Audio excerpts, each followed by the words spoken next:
The soft, calming ball of flames cast a humming, endearing glow over the small village.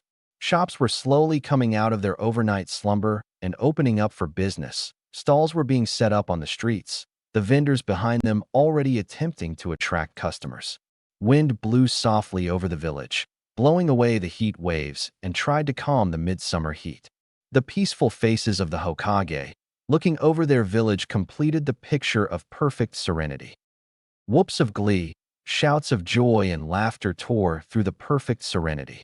The villagers looked towards this new sound invasion, lols, to find the village's menace running through the dirt roads at breakneck speed, with men/women in billowing cloaks, with colored masks covering their face, chasing him.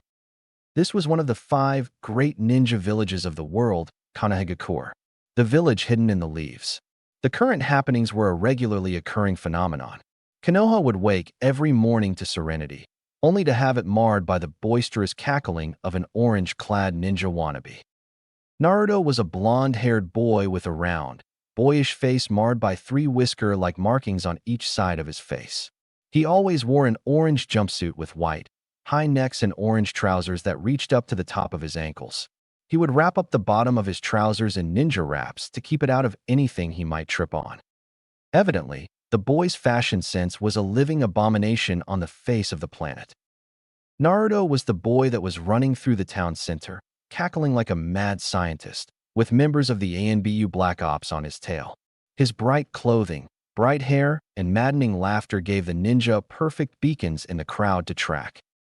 Ducking into an alleyway that he knew led to his apartment, he left some of his ready-made traps in his wake as he darted towards his apartment. He was happy with the result of his pranks today, especially so since he had managed to prank the village leader, the Hokage himself. As he ran towards his house, he thought of the perfect crime he just pulled. Flashback. Naruto was forced through the large oak doors of the Hokage's office. He was originally in a good mood to get to see the old man again, but his mood quickly deteriorated upon seeing the glare the Hokage was sending his way, and he was sure that the glare was meant for him, not the ANBU behind him. The Hokage sat behind a large mahogany desk littered with paperwork, quills, pens, pencils, and ink bottles.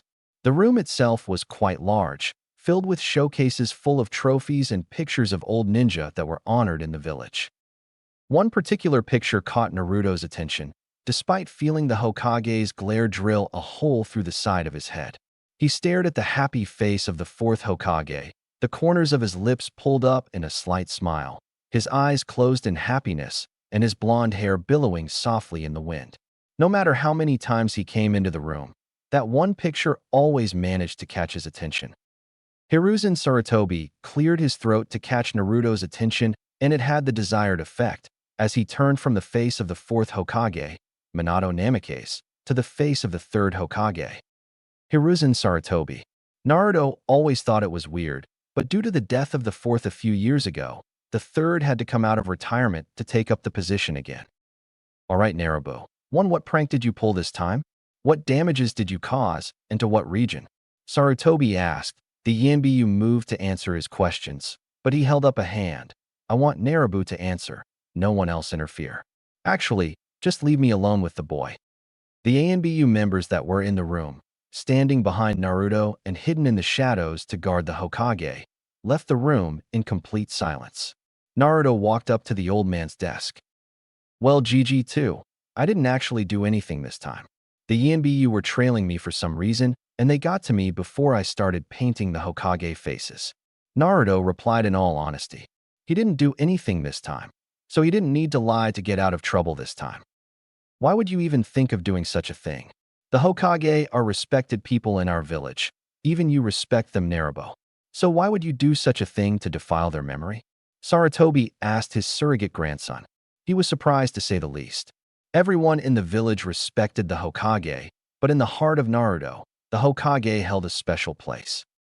Because I want to show everyone I will be better than them.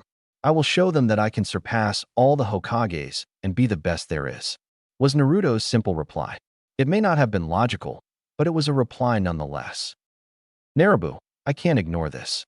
Your everyday pranks I can overlook, but the defilement of a village monument is unacceptable. Naruto slowly paled, and started to clam up as he heard his surrogate grandfather speak. He started to think of a diabolical plan to get him out of this situation. I will be asking Irika to oversee your punishment. Every day, I want you to, but he got no further. Transformation Jutsu. Naruto held his hands in a tiger seal. Immediately, a large amount of smoke poured out of where he stood, and out came a voluptuous, blonde teenage girl with lush curvature. The girl was naked, but smoke covered her privates. As soon as he caught a sight of this, the Hokage shot backwards with his head leading his body. The force of the fountain of blood that was now pouring out of his nose was too much for even the greatest of the village to handle. He watched the old man fall backwards for a second, but he wasted no time. Quick as lightning, Naruto changed back to his normal self, grabbed a jutsu scroll that he had been eyeballing on the Hokage's desk for a while, and jumped out of the open window. Recovering quickly from his plight, he summoned the ANBU that were outside his room. Naruto ran off with one of my jutsu scrolls. I want you to go catch him and bring back the scroll and Naruto, unharmed. Hearing the warning in the Hokage's voice, the ANBU members disappeared from Sarutobi's office, but not before they caught the old man heave an exhausted sigh. As soon as the ANBU left his room, Sarutobi went back to his paperwork. Flashback end. Naruto laughed his happy, carefree laugh as he stepped into his hallway, jutsu scroll in hand. Even he was exhausted from trying to run away from ANBU Black Ops members, as seasoned as he was in the art of evasion. Well, the ANBU were the village's elite, and he was a simple academy student running away from them. The dead last of the academy. Putting those sullen thoughts out of his mind, he decided to read the jutsu scroll and see if he could make heads or tails of a few complicated jutsu. As he opened to the contents section, Naruto read the contents of the scroll out loud. Fire style, eternal black flames. Fire style, giant phoenix flower. Fire style, meteor shower. Lightning style, thunderclap. Illusion style, soul binding. Sword style, crescent moon slash. All of those sounded like awesome and complicated jutsu, but what caught his attention was the last two jutsu on the contents page. Uzumaki sealing style, chakra entrapment. Uzumaki bloodline, Azure Dragon's wrath. Note: only for the usage of those with Uzumaki blood from the Uzumaki clan of Yuzushiogakure, the village hidden in the tides. Naruto ran his finger over the last two jutsu, thinking of the village and clan he never knew, the kinsmen he had never met, the jutsu he had never learned, the sense of family and friendship he never had. Running out of the apartment and making for the training grounds, Naruto decided to go train. 6 months later, at the Ninja Academy.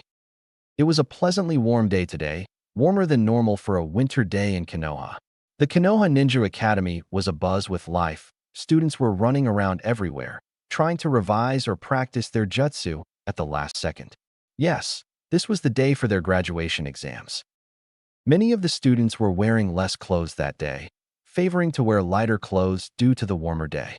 Many were wary, however, and brought heavier clothes along with them. Some left their heavier clothes with their parents in order to pick them up later if they needed them. The parents tried to stay out of the way of the students for the most part. They were starting to form a ring around the academy. Parents weren't allowed to see the actual exams, but they were more than welcome to come and pick up their children, along with their report cards and their exam results. Naruto was one of the few students that felt like he didn't need to practice. The others that weren't practicing weren't doing so because they were confident they would pass. After all, the Konoha Academy exams weren't all that difficult, not compared to other villages. Naruto, however, was not practicing because he knew, no matter what he did, he would be failed without question. Of course, there was also no way he was going to be able to pull off half the weak jutsu they were expected to perform. Irika Yumino came out of the front entrance of the academy, wearing a normal Chunin uniform. A green, long-sleeved top, a green flak jacket along with green pants. He was wearing his Konoha forehead protector proudly and was one of the few people that understood where forehead protectors were meant to be worn. Konoha ninja had a habit of using their forehead protectors as other weird things. He had a brown clipboard in his hand. All right, all participants of the graduation exam, please follow me. Irika called, and all the students, including Naruto, stopped whatever they were doing and started to follow Irika. Iruka-sensei, what are we doing for the exams? Sakura called out. She was one of the Sasuke fangirls. Pink-haired, worried more about her looks than her skills, though she had a fair bit of book knowledge. You will know soon enough. I will explain once we are inside. Iruka answered cryptically, giving away nothing of the actual contents of the exams and the manner in which the exams were to be conducted, as if he meant to entice them into being curious about their graduation exam. The class followed Iruka to a classroom. Iruka stopped in front of the door, opened it dramatically, and let everyone through. As soon as Naruto, the last student in the line, went through the door, Iruka went in and locked the door behind him. This caused everyone to gasp. Sorry, but that had to be done. We don't want any outside interference while the exams are in progress. Iruka explained, trying to pacify those that were easily riled and succeeding easily. Okay, sorry to keep you all waiting. Please take a seat according to where your names are posted on the seats. Everyone followed the instruction without a fuss. Naruto ended up sat sandwiched between Sakura, the crush of his short life, and Sasuke, his eternal arch-nemesis. He didn't know whether to be happy about sitting next to Sakura or angry about sitting next to Sasuke, so he decided to shut up and be neither. First of all, I will explain the first part of the exam. To those that are wondering, there are 5 parts in total within the exam. Some people looked at Iruka weirdly at this. They grew up hearing about the 4 parts to the exam, but what was this 5th part Iruka was speaking of? Many of you look confused as to what the 5th part may be. Well, I will explain. The first part of the exam is a written test. At this, everyone, bar Sasuke, who was too cool and emo, and Sakura, too intelligent and loving of written tests, groaned their displeasure. Iruka ignored the moans and groans and forged ahead. The second part of the test will be a Jinjutsu test. The third part will be Taijutsu, and the 4th part will be Ninjutsu. These are all common tests that you all know about and have learned about when your parents told you about the exams. The 5th part is a new test that the Hokage himself has felt necessary to introduce. It will be a free test. What do you mean, a free test? Surprisingly enough, it was the class cool boy Sasuke that spoke up. He never liked the unknown and had a near-phobic fear of it. Meaning you are free to do whatever you want to impress the judges. Each judge will give you a mark out of 1,000 based on how you execute whatever you were doing, including style points and the power of your technique. One of the judges will be the Hokage himself, Iruka said proudly, looking at the odd faces of the students. He handed out the papers for the written test, and they began. Everyone had finished the first 4 parts of their exams, and now they were waiting in line for the final part that would make or break their futures. Naruto knew he had done well in every part of the exam, other than maybe the written test and the final jutsu of the ninjutsu test, the clone jutsu, but other than that, he was sure he was going to pass. This free test, this was his chance to shine. Each student was called out in alphabetical order, according to their last names. Many did their clan's signature jutsu and executed them well. Many showed off their traps and survival skills. However, nobody got a score in the 900s out of a single judge, and more people got a score in the 700s than not.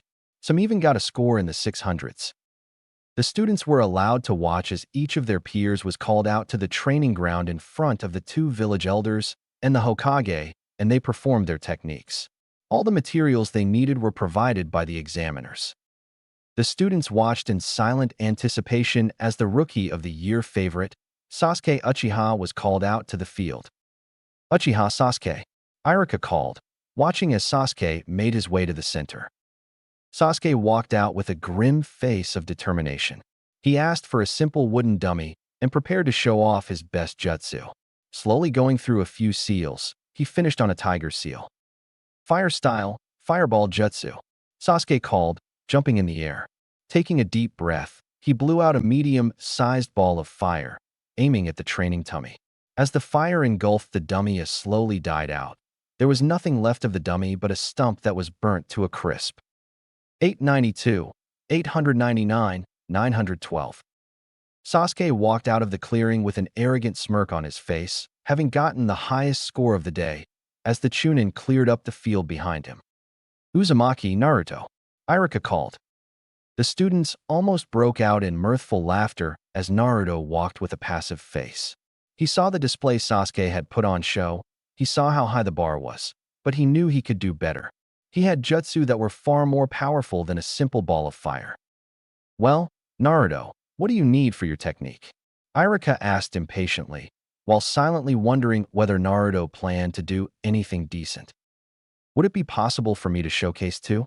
I would show more of my arsenal, but I only have enough chakra to do only 2 of these at a time," Naruto replied. The Hokage looked at him, grim-faced. "Naruto, if you can't do more than 2 of them, then I suggest you only do 1 of them. There is no need for you to go to the hospital with chakra exhaustion at your age and for something so simple as the graduation exam," the Hokage warned. Naruto nodded his understanding. "I will take a katana and a 7-foot-tall cylindrical piece of metal with a diameter of a meter." Many items suspiciously. What is he trying to pull? There is no way someone like him can cut through a piece of metal that thick. Heck, even I can't, Sasuke thought in astonishment. Despite his thoughts, he sensed there was something going on. No way, Naruto cut through a piece of metal? There's no way anyone but my Sasuke-kin that can do that. Sakura shouted out loud, ignoring the looks of annoyance from the males and the looks of agreement from the females. Naruto ignored everyone and everything around him as he took the katana in his hand and put it on his hip. Ever so slowly, he began to draw the sword in a majestic arc while he chanted what sounded like a poem. Azure flames freeze. And azure flames blaze. Azure phoenix cry. And azure phoenix smile. Azure dragon sing. And azure dragon wail. Slowly, as soon as the tip of the blade seemed to have left the sheath, he started to sheath the sword again. "See, all he did was chant a poem," Sakura shouted, while others also shouted in agreement. Nobody caught the hundreds of slashes that went into the metal post. Even the Hokage only saw blurs that looked remotely akin to slashing. With an audible clunk, the sword was replaced in the sheath. The chunk of metal exploded in azure flames outlined in black. The flames engulfed all of the metal that was there, rising high into the afternoon sky as it burned through the atmosphere. No fragment of metal was left, no charred soil, no ash, nothing. The metal post just burned away into the air, leaving no evidence of what occurred. A perfect kill. Uzumaki Bloodline Limit. Azure Dragon's Wrath. Naruto hummed lightly as he placed the sword in Iruka's arms. He walked away, without looking at the scores he got, already knowing the result. 1,000, 1,000, 1,000. Sasuke looked on in outrage. Naruto glared at his favorite teacher. It wasn't usually the case. He always got on with Iruka, though sometimes Iruka was more than a bit annoying for Naruto, as he was the one that always caught Naruto after he played a prank. This time, however, Naruto had a legitimate reason to be angry at him. "I'm telling you, Iruka-sensei, someone's rigged the test. There's no way I didn't pass. I did half decent on the written test, I did okay on the Jinjutsu, I did better than most on Taijutsu, and I would say my ninjutsu was a borderline pass. As far as the free test goes, I had, by far, the highest score in the entire academy. So tell me, Iruka-sensei, how the hell did I not pass the graduation exam?" Naruto hollered at Iruka, for once, in more anger than he usually blessed Iruka with. "Naruto, I can see that there is no reason for you to not have passed your exam. In fact, in my opinion, you should have passed with flying colors and praise. But it's not my opinion that counts here. I can't do anything about the marks you were given by the markers. It isn't my place to argue," Iruka pleaded, though he knew he wasn't going to get anywhere. Naruto could be really stubborn when he wanted to be. "So you're telling me to take this line down? I have taken a lot of nonsense from a lot of people in my life, but this has reached a record low. What kind of bullshit is this?" Naruto screamed, but before Iruka could say anything, he whirled and stormed off. "Oh boy, I get the feeling I am going to really regret this later on. Lord save us all, that boy can be a handful," Iruka muttered to himself, before returning to marking the papers he was set to mark for the younger students in the academy. Outside, Naruto found a familiar face waiting for him, leaning against the column that supported the roof. Seeing Naruto approach, he too came towards him. "Dobe, I need to talk to you. Come with me for a bit," Sasuke commanded, not bothering with a greeting or asking whether the other boy had time on his hand or not. "Not now, team. I have things I need to take care of.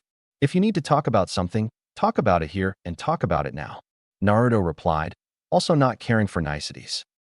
Fine. I'll tell you here. The jutsu you used in the 5th test. Teach me how to do it. Sasuke said, taking on the same commanding tone again. Forget it. There's no way you could learn something like that. Naruto smirked. Why not?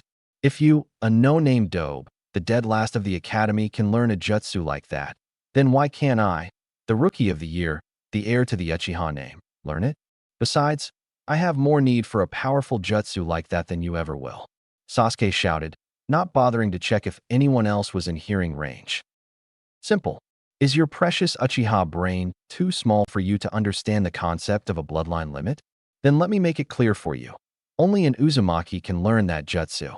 Naruto hollered back, then proceeded to walk away from the shell-shocked Sasuke. Besides, I need to talk to the Hokage about something. I don't have time to be wasting on people as arrogant as you. Naruto walked away calmly, leaving a dumbfounded Sasuke in his wake. Where is the useless, hyperactive dobe that he was until a few days ago? Sasuke thought. Naruto was currently talking to Mizuki, one of the Chunin that was a teacher at the academy.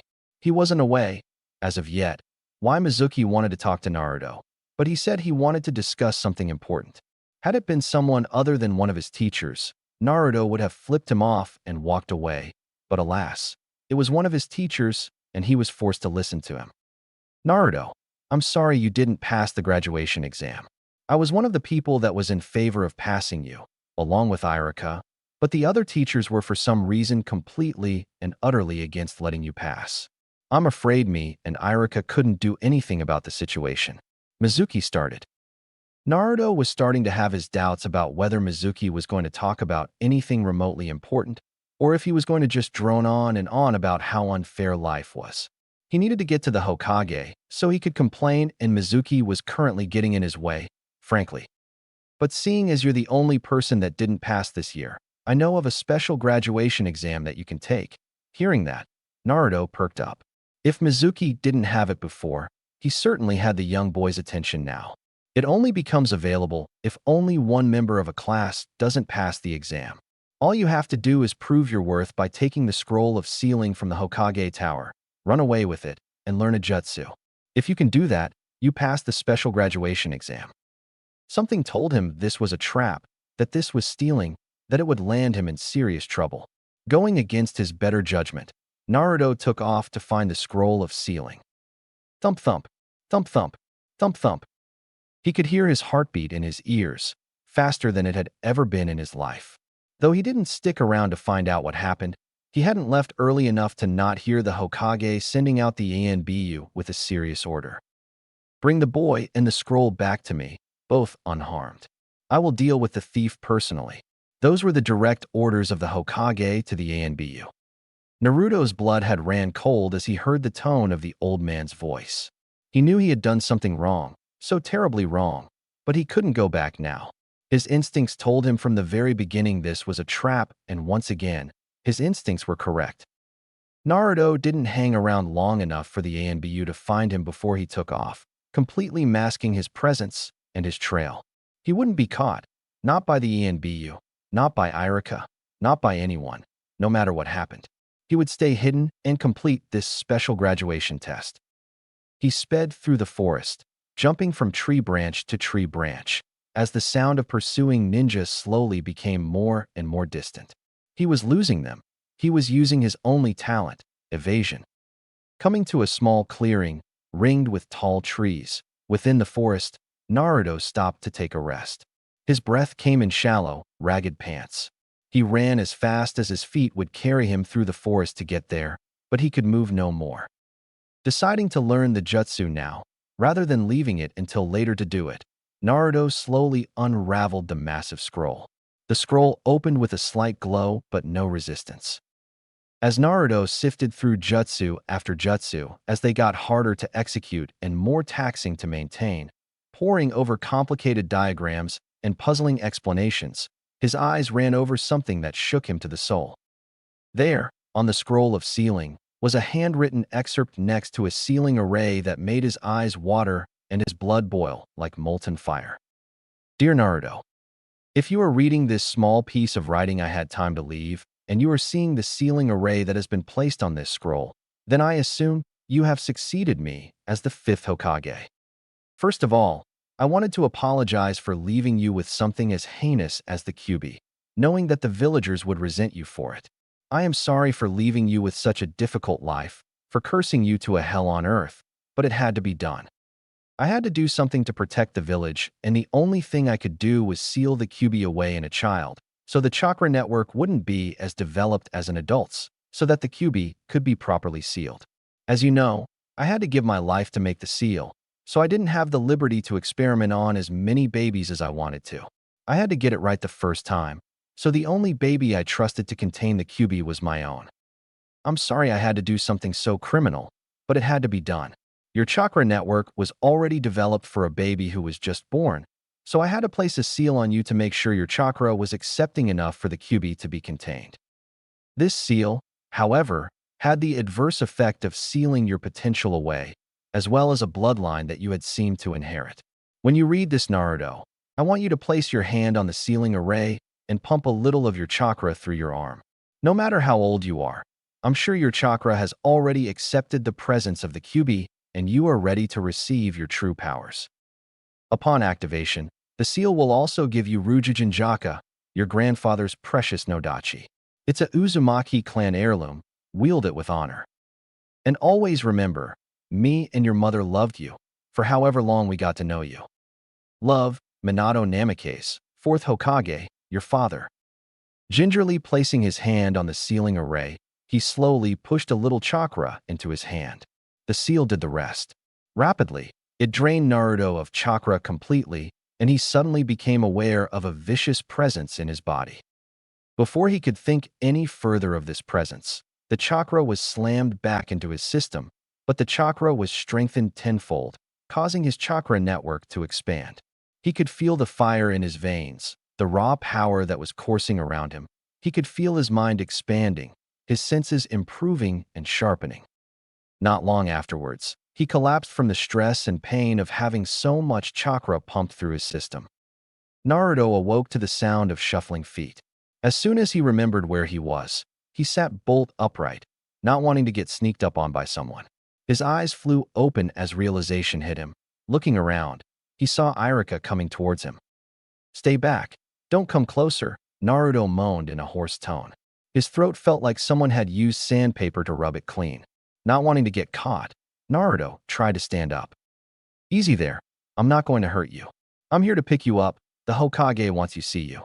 Irika tried to soothe him, rather than alienate him even further, but didn't stop his forward advance. "He's lying to you," Naruto called out a sickly sweet voice. Naruto, now stood upright, turned to see who the voice belonged to. Mizuki was standing on a branch on one of the trees that formed a ring around the clearing. He only wants to get the scroll of sealing from you and use it for his own gain. Somehow, Naruto felt sharper, smarter, faster, and stronger, though his body ached and complained, almost refusing to listen to him. Things looked clearer to his eyes. He could see chakra coming off of the bodies of the two ninja close to him. He could hear both of their calm breathing. His brain worked faster than ever. "No, you tricked me. You only wanted to get the scroll. You are the one that wants to use it for his own good," Naruto muttered in a deathly calm tone.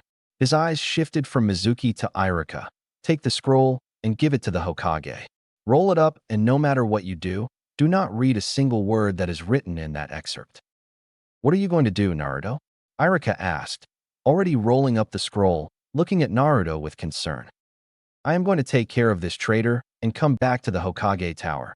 I have some explaining to do to the old man," Naruto replied, already turning towards Mizuki and getting ready for a battle. Spotting a flash of yellow from his peripheral vision, he moved towards it rather than Mizuki. "You may be the demon," Brat Mizuki started, only for Irika to interrupt. "No, stop, Mizuki. It's forbidden," Irika screamed, cutting off what Mizuki was going to say. "Why not? He would learn about it someday. That he is the reincarnation of a demon for the second time in less than a minute," Mizuki was interrupted. "Save your breath. I already know I was the one who the 4th Hokage sealed the Kyuubi in. There is nothing surprising about it, considering the treatment I received from the village." Naruto sighed slowly. He had picked up a Nodachi from the floor. It had appeared there once the seal was removed. as his father had promised. A black lacquered nodachi patterned with azure flames. The hilt was a simple white, the pommel a stark silver. The sword was simple, but even an amateur could see the craftsmanship behind in the sword. It exuded power and menace. Irika gasped upon hearing Naruto say this, while Mizuki only sighed. Irika opened his mouth, then closed it, only to open it again. Forget it, Iruka-sensei. Just go. I don't mind one bit. I'm going to quickly finish off this moron and come to catch up with you. Naruto was getting tired of waiting. Well then, demon, how do you plan to beat me, a chunin, in that crumpled, humanoid form of yours? Mizuki screamed, convinced that Naruto was the Kyuubi and not Naruto himself, and pulled out a Fuma shuriken. Simple. One move, that's all I need, Naruto said, implying just how much stronger he was than a normal chunin. Azure flames freeze. An azure flames blaze. Azure phoenix cry. An azure phoenix smile. Azure dragon sing. An azure dragon wail. Suddenly, Naruto wasn't in front of him anymore. One moment, he was there holding on to the nodachi, while the next, he was gone, vanished into thin air. Something was burning. He could smell it. It was something alive, fleshy. It smelled like burning meat. With horror, he realized what was happening. He screamed as pain overtook his mind, and his body started to burn away. Standing on a branch a few trees behind where Mizuki was previously standing, Naruto muttered, Uzumaki bloodline limit, Azure Dragon's wrath. Naruto was happy with this new katana. It seemed to be attuned to the azure flames. He wasn't, however, happy with the way his body had reacted when he had used chakra. His chakra network burned, as if it was still recovering from the strain of the seal that had just been recently removed. I really like this jutsu, burning away the target until even the atoms don't remain. The heat that it gives off is ridiculous, but so is the amount of chakra that it consumes. Whoever invented this jutsu is a genius, combining space-time ninjutsu with fire and wind manipulation and then outputting it through the sword. Took me 5 months of constant chakra exhaustion to even get this jutsu to a point where it can be used. I still need to master it though. Naruto's thoughts ran rampant as he sped through the forest to catch up to Irika. Naruto awoke to a smell of disinfectant, sight of white sheets and curtain, and the sound of a whispered conversation. He wasn't aware of where he was or what had happened after he killed Mizuki. Where am I? Naruto thought. I'm telling you, Hiruzen, there is no need to put the Genin back into the academy just because of one measly dead last, Danzo whispered to Sarutobi, trying not to wake the already awake Naruto. What's going on? Where am I? Naruto questioned, cutting into the conversation that the older males were having. He wasn't aware of it just yet, but they were talking about him. Narabu, good to see you awake. You are in the hospital. I admitted you here because of chakra exhaustion and some minor damage to your chakra network. How are you feeling? Sarutobi asked the boy kindly, not giving him any clues as to what the prior conversion was concerning. I feel fine, just a bit sore, hungry, and most of all thirsty. However, all things considered, I feel perfectly fine. How long has it been since my admission? To say Sarutobi and Danzo were surprised was an understatement. Overnight, the boy's tone of voice had changed, along with his speech pattern. No longer did he speak in a friendly, bright voice. Gone was the sloppy, almost tramp-like speech pattern that Naruto had used before. What's going on? The boy sounds more like a Hyuga than a random ninja that lived on the streets for half their life. Danzo thought in astonishment, while Sarutobi thought in a similar line, but in a much kinder fashion. Not long. You just slept overnight, Sarutobi answered, ignoring the fish-like gaping Danzo was doing right now. I see. When will it be possible for me to take my leave? Also, concerning what you were speaking of before I intervened, what were you implying when you said the genin were being sent back to the academy? Naruto asked suspiciously, his second question being directed at Danzo. This time, Danzo answered coldly before Sarutobi had a chance to answer the question. Sarutobi has decided the genin that recently passed should be sent back to the academy due to corruption and favoritism among the teachers. This time, he has decided all students will be monitored by a jounin he trusts. You will be able to leave any time you want. You have been treated, Sarutobi added, remembering the first question that was asked. I see. I will take my leave after a short slumber. As for the other matter, I agree. I was the only one that failed the graduation exam, even though I was certain I was one of the top scoring students during the exam. I scored, by far, the highest on the fifth test, which was said to award the highest amount of marks towards the end result. This shows that there is at least a slight bit of corruption within the academy teachers, as well as the fact that one of the teachers of the graduating class was a traitor who I, regretfully, had to kill.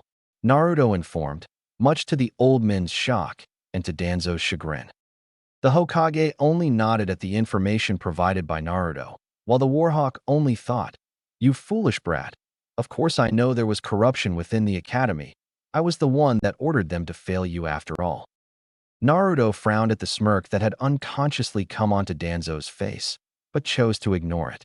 "Now, if you will excuse me, gentlemen, I have some sleep to catch up on." With that, Naruto was back under the covers and under the cover of sleep. Naruto felt himself floating in what he assumed was air. He could feel nothing, literally nothing, hear nothing, smell nothing, taste nothing, and see nothing. He was floating in a timeless black abyss. He couldn't feel any clothes on his body, so he assumed he was naked. "Where am I?" Naruto thought, still half asleep. Thinking set in motion a chain of events. First was the fact that the black abyss morphed into something more substantial, a sewer, but there was no pungent smell. The color of the atmosphere slowly turned from black to a dull olive green. "Where am I and what am I doing here? What's happening?" Naruto thought, slightly panicking. Suddenly, he could feel an overwhelming, evil presence near him. As he looked towards where he thought the presence came from, he saw what looked to be a jail cell. The inside of the cell glowed a dull, reddish-orange. "You don't realize where you are, brat?" A deep, gravelly voice seemed to call from the depths of the cell. The voice shook him to the core of his very being. "You don't recognize who I am?" Something told Naruto he should be scared of what this thing was. He still didn't understand where he was, or how he had got there, but this thing made him forget all of those worries and focus on it. He didn't know if he should actually be scared of the thing, seeing as it was behind bars, but he decided to be wary. What are you?" Naruto called, not wanting to speak too much, lest he speak out of line and anger whatever it was that was behind bars. "I am the nine-tailed demon fox, brat. Your tenant, as you might know." The fox came in full view of Naruto now, his demonic coat glowing with power, his slitted eyes blazing. His entire gigantic form exuded menace, rage, greed, and all things negative in the world. Seeing the fox this close, Naruto wanted to run and hide like a little child. "So what do you want with me? Why did you bring me here?" "Well, I assume it was you that brought me here." Naruto fought the urge to run. He knew running would do him no good here. If the fox wanted to, he could come after Naruto and destroy him within a second. "I wanted to speak with you, brat. It seems the time has come for us to make a pact, so as to not get in each other's way," Kyubi said, though in his mind, he was thinking down a different line. "Of course I want to make a pact with you. The eyes you unlocked with your potential because of the seal puts my life in jeopardy. I might not want to admit it, but I can't do anything against those eyes of his." Sure, Naruto forgot the previous fear he had for the Kyubi. He surprised the proud fox by smiling and walking right up to the giant rods that were keeping the Kyubi captive. "So, what would making the pact with you entail? I assume you want to offer something, but you want something in return?" "Look, brat, I have been stuck inside you for the past 10 years. I might not want to admit it, but even I can see that I am not getting out of you anytime soon." At this, the fox grimaced, making his intimidating features look truly frightening. "So I want to offer you my full cooperation. I will allow you to use my chakra at will, but in return, I want your word that you won't enslave me with your eyes." Naruto didn't seem to be listening, though he was, and was climbing up the gate that kept the cell closed. Upon reaching the center, he once again surprised the Kyubi, but this time by ripping off the seal that kept him captive. "Brat, do you realize what you have done? You have set me, the nine-tailed fox, the Kyubi, the greatest demon on this planet, free. You have set me free." The Kyubi's voice rumbled like thunder, the pressure from his presence multiplied tenfold. A nurse had come into Naruto's hospital room to change the sheet, assuming that Naruto had already vacated the room. So imagine her surprise when she saw a boxer-clad Naruto laying in the bed, looking peaceful. At first, before seeing Naruto, She was humming happily to herself. She enjoyed her job, helping out at the hospital, helping the injured, the sick, the elderly. Even she, however, had to admit that doing the same chores day in and day out had gotten more and more tedious, boring even. They felt like chores. Her breath hitched in her throat when she saw Naruto laying there. She walked slowly towards him and tucked the sheets under one of her armpits to allow the other hand to be free. She intended to wake Naruto so she could change the sheets. She dropped the sheets and let out a blood-curdling scream as an orange, rage-filled aura consumed the room. A doctor came running, wanting to see what had happened for a nurse to have screamed like that. Seeing the state of the room, he did the most rational thing he could think of. Inform the ANBU and the Hokage. The demon is running rampant. He called. I know what I did. QB Naruto was cut off by the QB.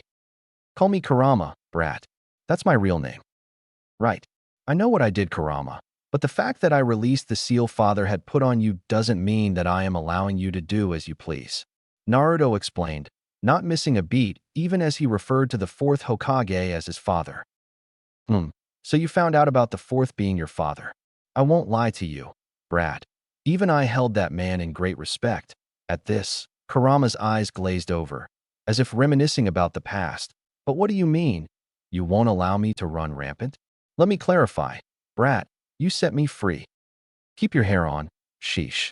What I am doing is not allowing you to run about and do as you please, but offering you an extension to our pact.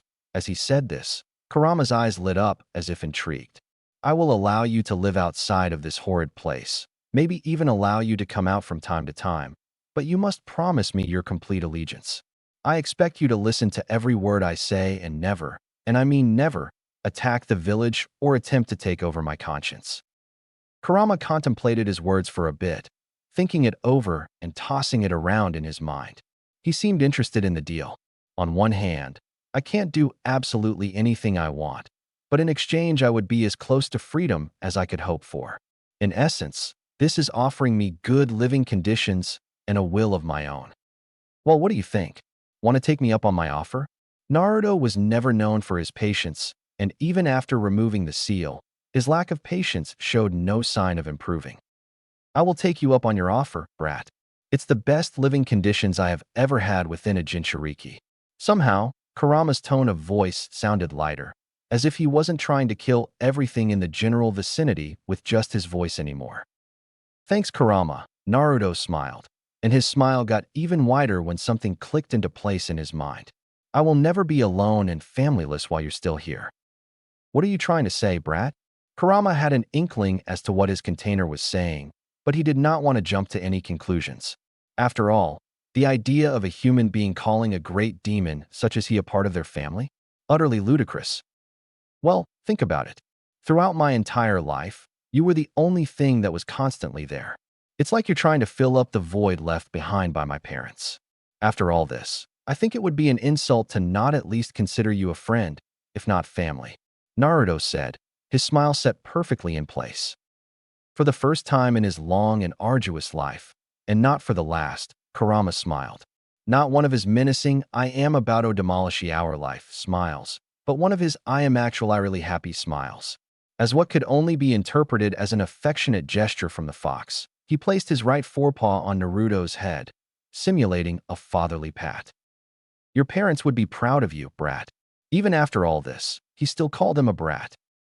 Naruto, wake up. Hiruzen was shaking Naruto by his shoulders, attempting to wake the small, blonde boy. Naruto was sweating profusely, his small frame shaking violently without the Hokage having anything to do with it. Whatever was happening to Naruto, it was scaring the third, and he wanted the boy awake as soon as possible. Slowly, Naruto's eyes fluttered open slightly. He felt something on his shoulders, and he was wondering what it could be. Ignoring the old man shaking him, he sat upright and rubbed his temples. Naruto, you okay? You were shaking like a leaf and leaking chakra. You really scared me for a bit. Sarutobi half shouted, half spoke. He was shaken up and most of all, worried about Naruto and his seal's condition. It took Naruto a few precious seconds for him to get his bearings and drape his legs over the edge of the hospital bed, precious seconds that the old man spent worrying about him. Don't worry, Gigi. Everything is fine, but I think you would want to know about what happened while I was asleep, Naruto said, at which Saratobi arched a perfectly groomed eyebrow. It's quite important to my status as a ninja and whether you want to still let me pass through the academy. Why wouldn't I want to let you through the academy? Narabu, don't tell me you did something stupid. Saratobi trailed off, waiting for Naruto to answer with patience that could only be accumulated through the endless years Saratobi spent as a ninja. Naruto shook his head. I can't tell you here, not while anyone could walk in on us. As if to prove his point, a nurse walked into the room with new sheets. Not the same nurse as before, that one was still recovering from what she saw earlier. Does this have something to do with Naruto leaking the Kyuubi's chakra earlier? Fine, meet me in my office in an hour or so, but first go to your apartment and get cleaned up. With that, he vanished in a swirl of leaves. I believe all my belongings have been taken care of.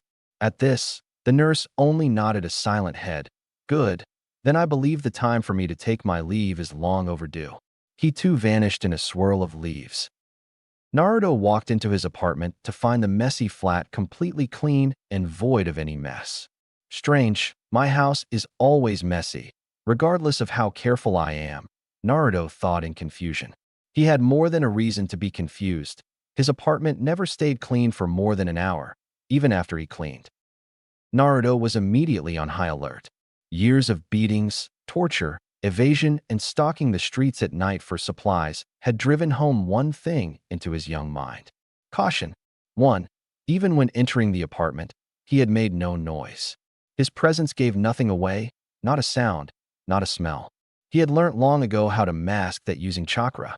Several run-ins with the Inuzuka clan had taught him the importance of masking the latter.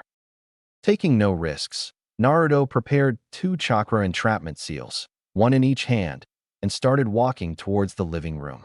This time, too, he walked through the door without a single squeak, without a single noise. At this point in time, even though he was young of age and shallow of heart, he was a master of stealth.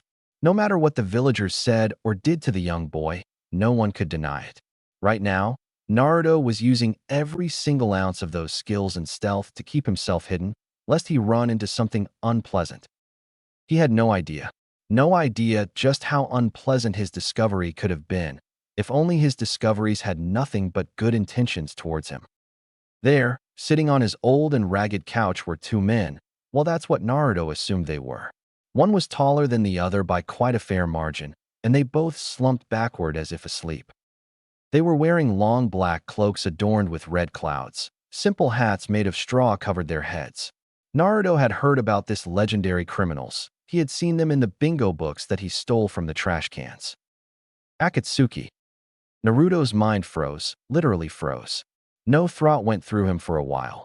He just silently stood there with the seals still active on his hands.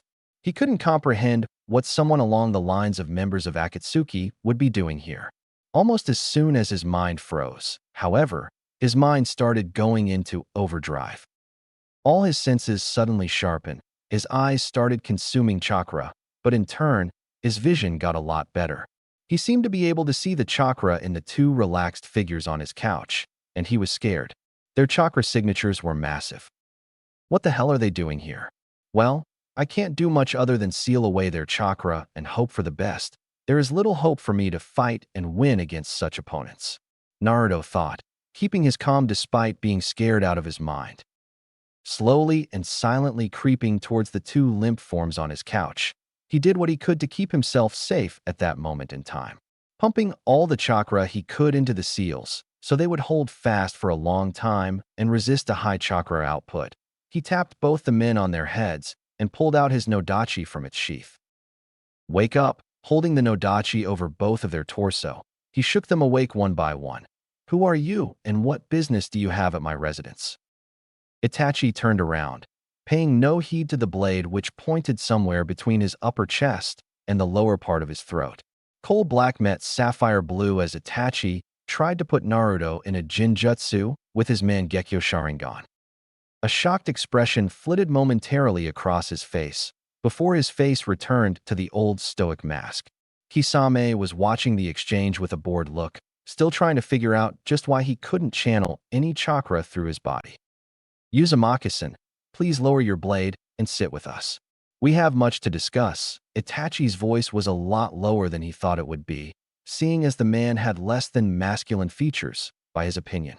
He was expecting something higher and more feminine. Walking around the couch and sheathing his nodachi, he decided to sit on the ragged armchair across from the criminals, all the while keeping a careful eye on both of them. Itachi-san, can I kill him? Kisame asked, much to Naruto's fear and Itachi's ire. No, Kisame, I will not allow you to kill the boy. This relieved Naruto somewhat, until Itachi turned to him. Tell me, Uzumaki-san, why are we not capable of using chakra at this moment? I placed a seal on both of your heads. There is no point in struggling, though there are very limited places where I can place that seal. I happen to have had access to the one that is usually the most effective, Naruto replied. He was going to ask more of the pair, but he was under the impression that talking out of line would get him nowhere good. It never did. Please, don't be afraid. We are only here to talk to you. You will find that our proposition would be highly beneficial to you, especially seeing the Jujutsu you seem be in possession of. At this, Naruto's face turned confused. Judging by your expression, I take it you are unaware of your bloodline? Oh, so that's what the scroll meant. Naruto breathed, not daring to speak too loud. As time wore on, he was becoming more and more scared. He wasn't used to being in the presence of such dangerous people, people that may or may not be hostile. Please relax. We bear no ill intentions towards you.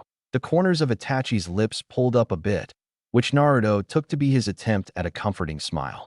Seeing as you have such a powerful bloodline, I would like the opportunity to train you. Now, Naruto was no fool. Had he really been the idiot that he was pretending to be in front of the village, he would have jumped at the possibility of being trained by someone remotely as strong as Itachi. However, idiotic he was not. Why are you doing this? When Itachi opened his mouth to answer, Naruto held up his hand and continued, Don't tell me it is due to the bloodline.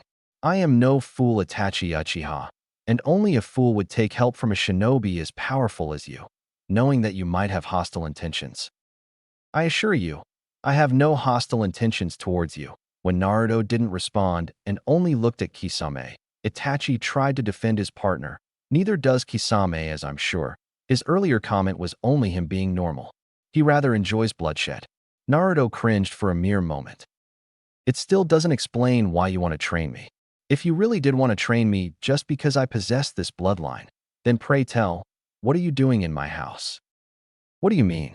Itachi could see him getting suspicious. It's true I hold no ill intentions, but even still, this boy is sharp for a child that is still in the academy. Please, like I said, I'm no fool. Judging by your reaction after seeing my eyes, I can only think that you only found out about my bloodline after meeting me in person, which still leaves the question, why are you in the premises of my residence? Where did the boy learn to talk like that? And why was his mind so sharp? Besides, I can tell by your attire that you are members of Akatsuki. If I know one thing about Akatsuki, it's that they are not friendly. Especially the two of you, Itachi Uchiha and Kisame Hoshigaki. Itachi's eyes widened.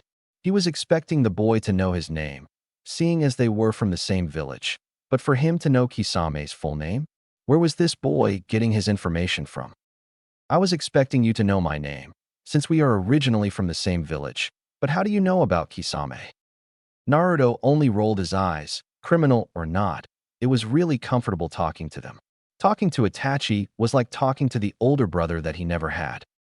Itachi Uchiha, currently aged 15, graduated from the academy at the age of 7, became a chunin at the age of 10, and by the time you were 13, you were an AMBU captain. The third known person to have awakened the Mangekyo Sharingan. But due its use, you are now nigh blind. You killed your entire clan a few years back, with the exception of your younger brother Sasuke, and ran away from the village and became a missing mean. All through this, Itachi's eyes became wider and wider, while you told your brother to hate you after torturing him through the use of Tsukuyami, and left him for dead. You really loved your brother from the bottom of your heart, and still do, I assume. Though you told him that you killed your clan in order to test the extent of your abilities, you really did it to stop the coup that your father and the senior clan members were planning. Itachi-san, is this Kisame started, only to be interrupted by a thoroughly irritated Itachi. Be quiet for a second, Kisame. Slowly, Itachi turned to Naruto. How do you know all of this? And who gave you this information? Naruto decided to ignore the outburst from the otherwise calm man and continue with his barrage of information. Though the Hokage was unaware, you were under the orders of Danzo Shimura. You were given a choice between dying with your clan, while the village took damages in order to completely annihilate the Uchiha clan, or you simply killed the Uchiha yourself and saved your little brother, who was innocent, but becoming a missing nin in the process.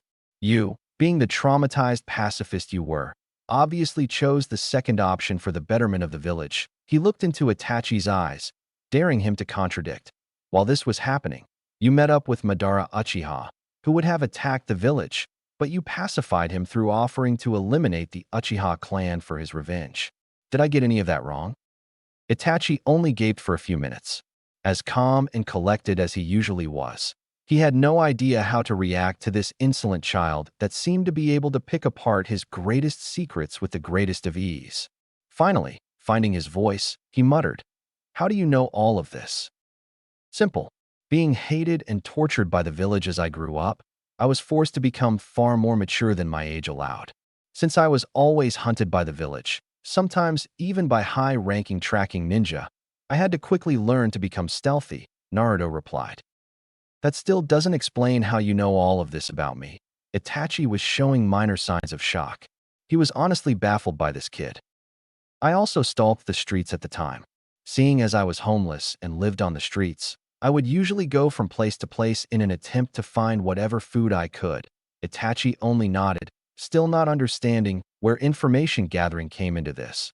One particular day, I had found a rather decent meal for my standards at the time, and I was quite full. I happened to have found the meal in one of the trash cans in the Uchiha compound and coincidentally overheard your father's plans about the coup. So naturally, curious boy as I was at the time, I decided to tail the most powerful Uchiha I could think of. Itachi looked at him like he was crazy. You tailed me for 3 days without me noticing anything? Impossible. You may have learnt some stealth, but staying hidden from me for that long is laughable. Itachi sounded calm for someone so full of rage and turmoil. If there is one this I learn about stealth, it's that the best way to hide is in plain sight. I transformed myself into a fly and hid in your hair for 3 whole days. Kisame looked skeptical, while Itachi's face finally morphed into one of understanding. It was hard going without food and water for 3 days, but that's only for a normal person. It was a piece of cake for me. So that fly was you. I always thought that it was too persistent to be a normal fly, but I never acted upon the notion. I was quite tense due to the circumstances at the time. Itachi got up and gave him a pat on the head before sitting back down. You are quite well informed about me considering you are still in the academy. So you have no information on me? Kisame whined. He almost sounded like a petulant child.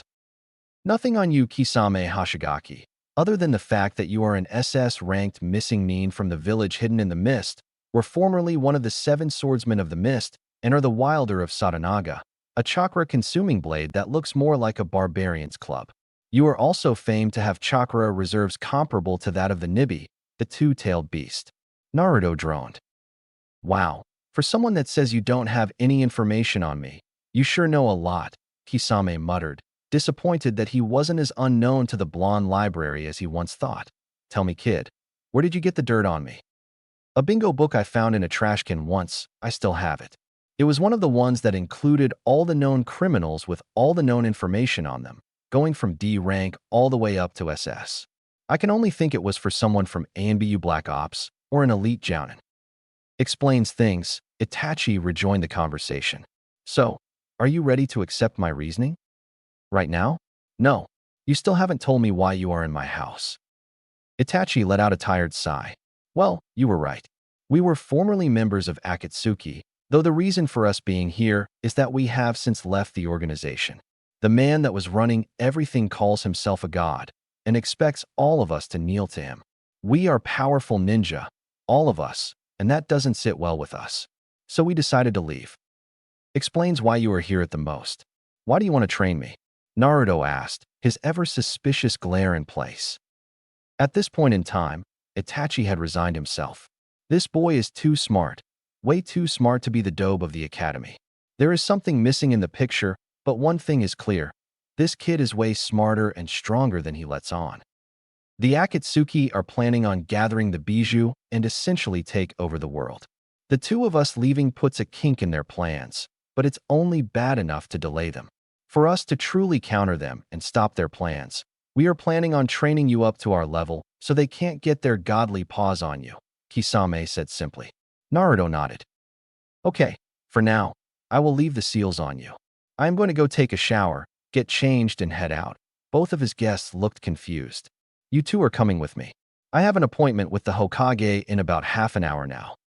Wait, are you trying to hand us in or something? Kisame almost shouted. Kisame-san, please keep your voice down. I plan on doing no such things. The Hokage is an understanding man, and I don't plan on harboring SS-ranked criminals in my house without his knowledge or approval. He paused for a second. Though, if what you say is correct, there is no reason as to why you should be taken in. From what I know about the Hokage, he should have no problems with you living with me, and as far as I am aware, he should be willing to take Kisame-san into our shinobi system and reinstate Itachi-san in his former position. We shall see, but keep in mind we don't plan on getting discovered. Itachi tried to play the peacemaker, as always. Sure. With that, Naruto was off to take his shower. Remind me why we are like this, Kisame said, trying his best to keep his voice even and his sword from mauling the brat in front of him. He was correctly disguised as a 14-year-old boy with long, red hair and bright, silver eyes. He was wearing the traditional kill me now orange that was usually worn by the Uzumaki boy. His clothing, however, consisted of more plain tracksuit bottoms and a shirt, rather than a jumpsuit. At least that was a relief. Itachi was faring better off than his partner, but not by much. He was disguised as a 13-year-old girl, short, brown hair, and soft hazel eyes.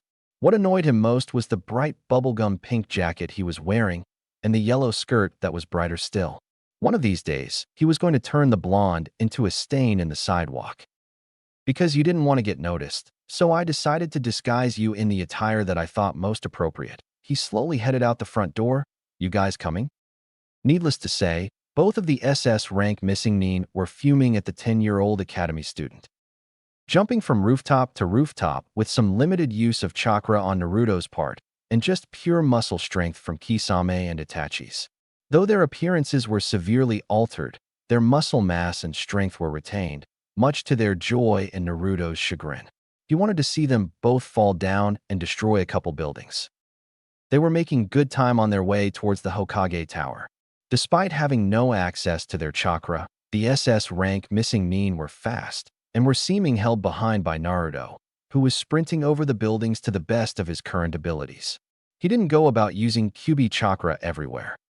Kisame-san, are you still annoyed about these transformations? Naruto asked the redhead on his right, to which the redhead only scowled up at him without giving an actual verbal response. I'll take that as a yes. So, what do we do once we get to the Hokage? I assume you have a plan? Itachi, the brown-haired girl on his left, asked. He was anxious, to say the least, to meet the Hokage again. He hadn't exactly left on friendly terms with the old man. I have a meeting with the old man. Once I get through with that, I plan on springing that fact about you too.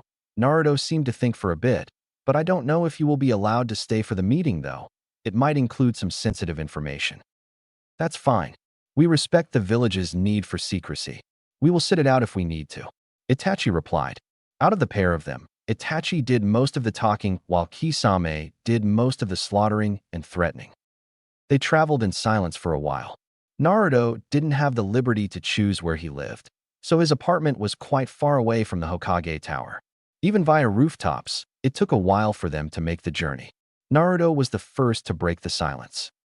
Out of curiosity, why were you guys sleeping on my couch? Seeing as you have been fugitives for so long, wouldn't one expect you to be on high alert at all times? We traveled for a few days without rest. We were planning on just waiting up for you, but since you took so long, we ended up falling asleep. This time, it was Kisame that decided to answer. Surprisingly, his answer didn't involve murder. The fact that the couch was comfortable helps too. Naruto's only reaction to this was a prompt sweat drop that he soon wiped off. They had arrived at the cylindrical tower where the Hokage resided and worked from.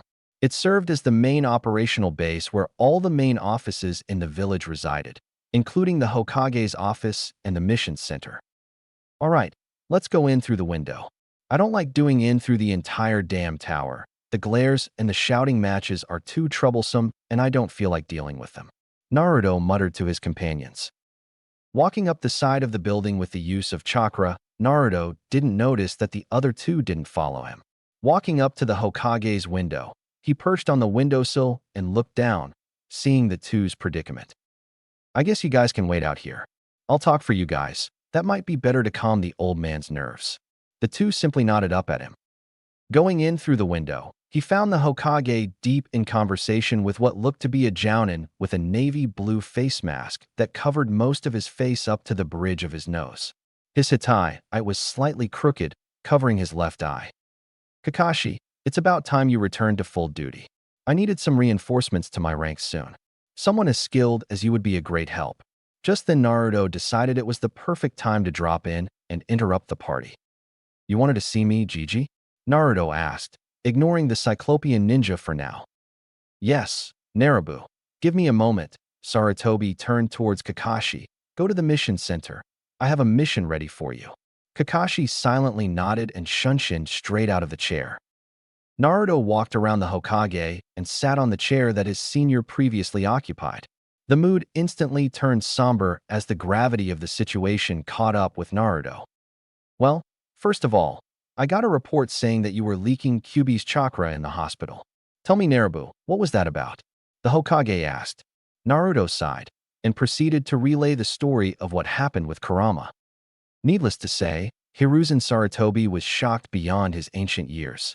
To think that the Kyuubi, the great demon lord, would take a liking to the boy and actually strike a bargain with him. It was a ridiculous idea. As Naruto relayed more and more of the story, the old man's reactions started to become more and more pronounced. Starting with wide eyes, he quickly moved on to sweating, then shaking and beyond. Though, to his credit, he managed to not wet or soil himself. So let me get this straight, Naruto.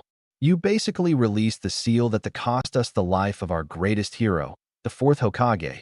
Your father, Sarutobi, quickly went silent.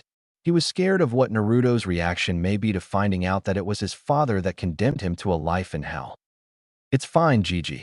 I already know about Minato Namikaze being my father, though I am still curious to this time about who my mother was. Father made some references to my mother, though he never mentioned her name outright. Right? You will have to tell me the story of how you found out about that at a later date. But anyhow, back to topic. You basically wasted his sacrifice and set the Kyuubi free, and then struck a bargain with him that he may or may not respect. He sounded more incredulous than shocked. He learned from years of experience that Naruto wasn't the most predictable person in the world. Quite accurate. You shock me to no end. That isn't the end of it, I believe. Would you like me to introduce my guests in person, or would you rather have me talk on their behalf? The Hokage's eyes narrowed in suspicion. There was no way this child was going to surprise him any more than he had already done on this night.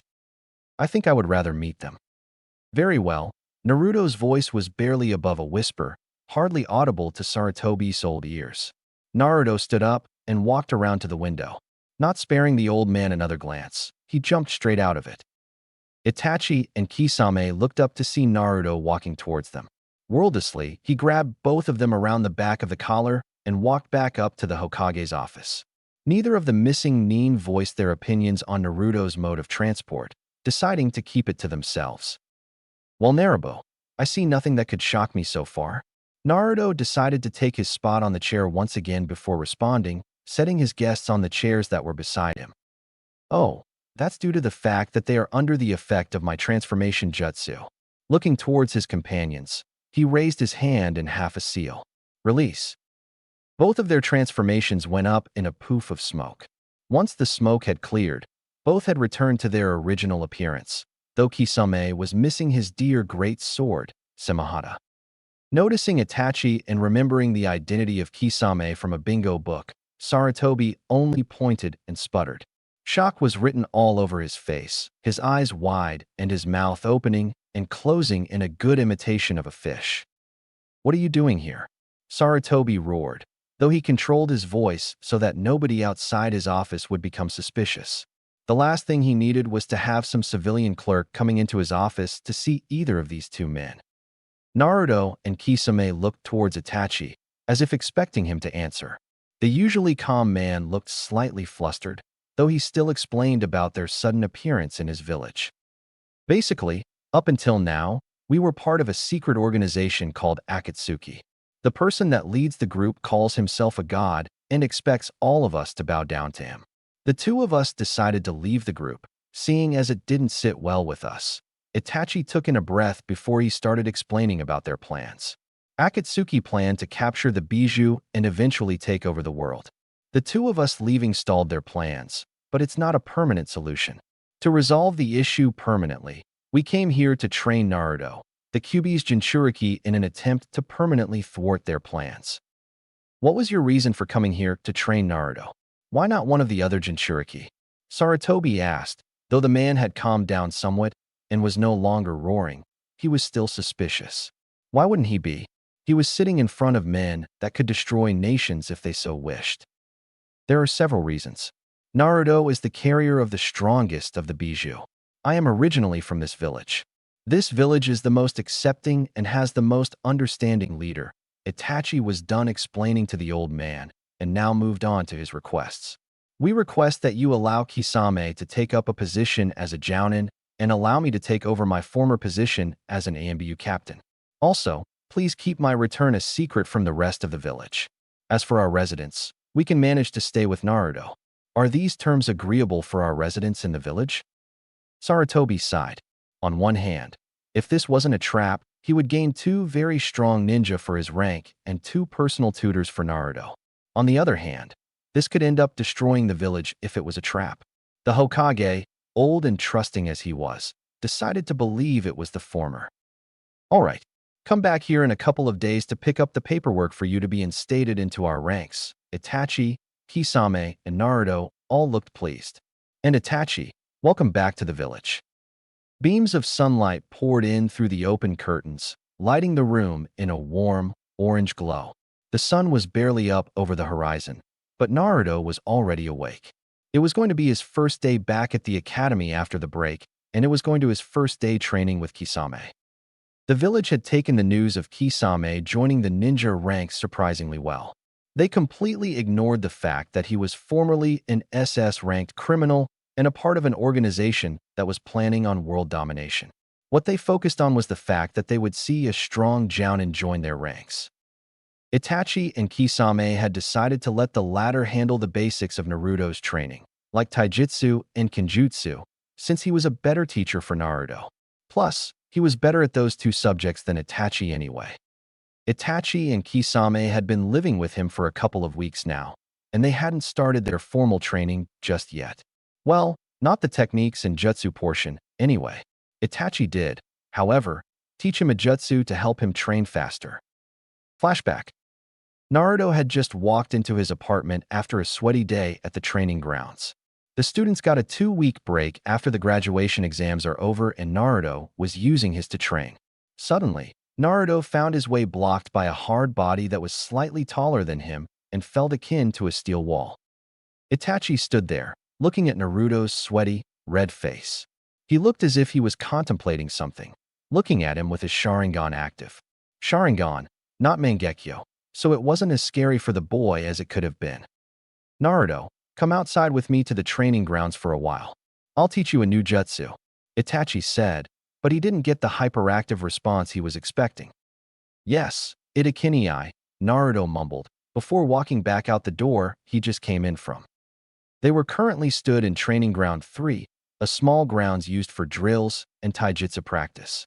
Training dummies and wooden posts littered the training ground, some battered and in tatters while others looked brand new.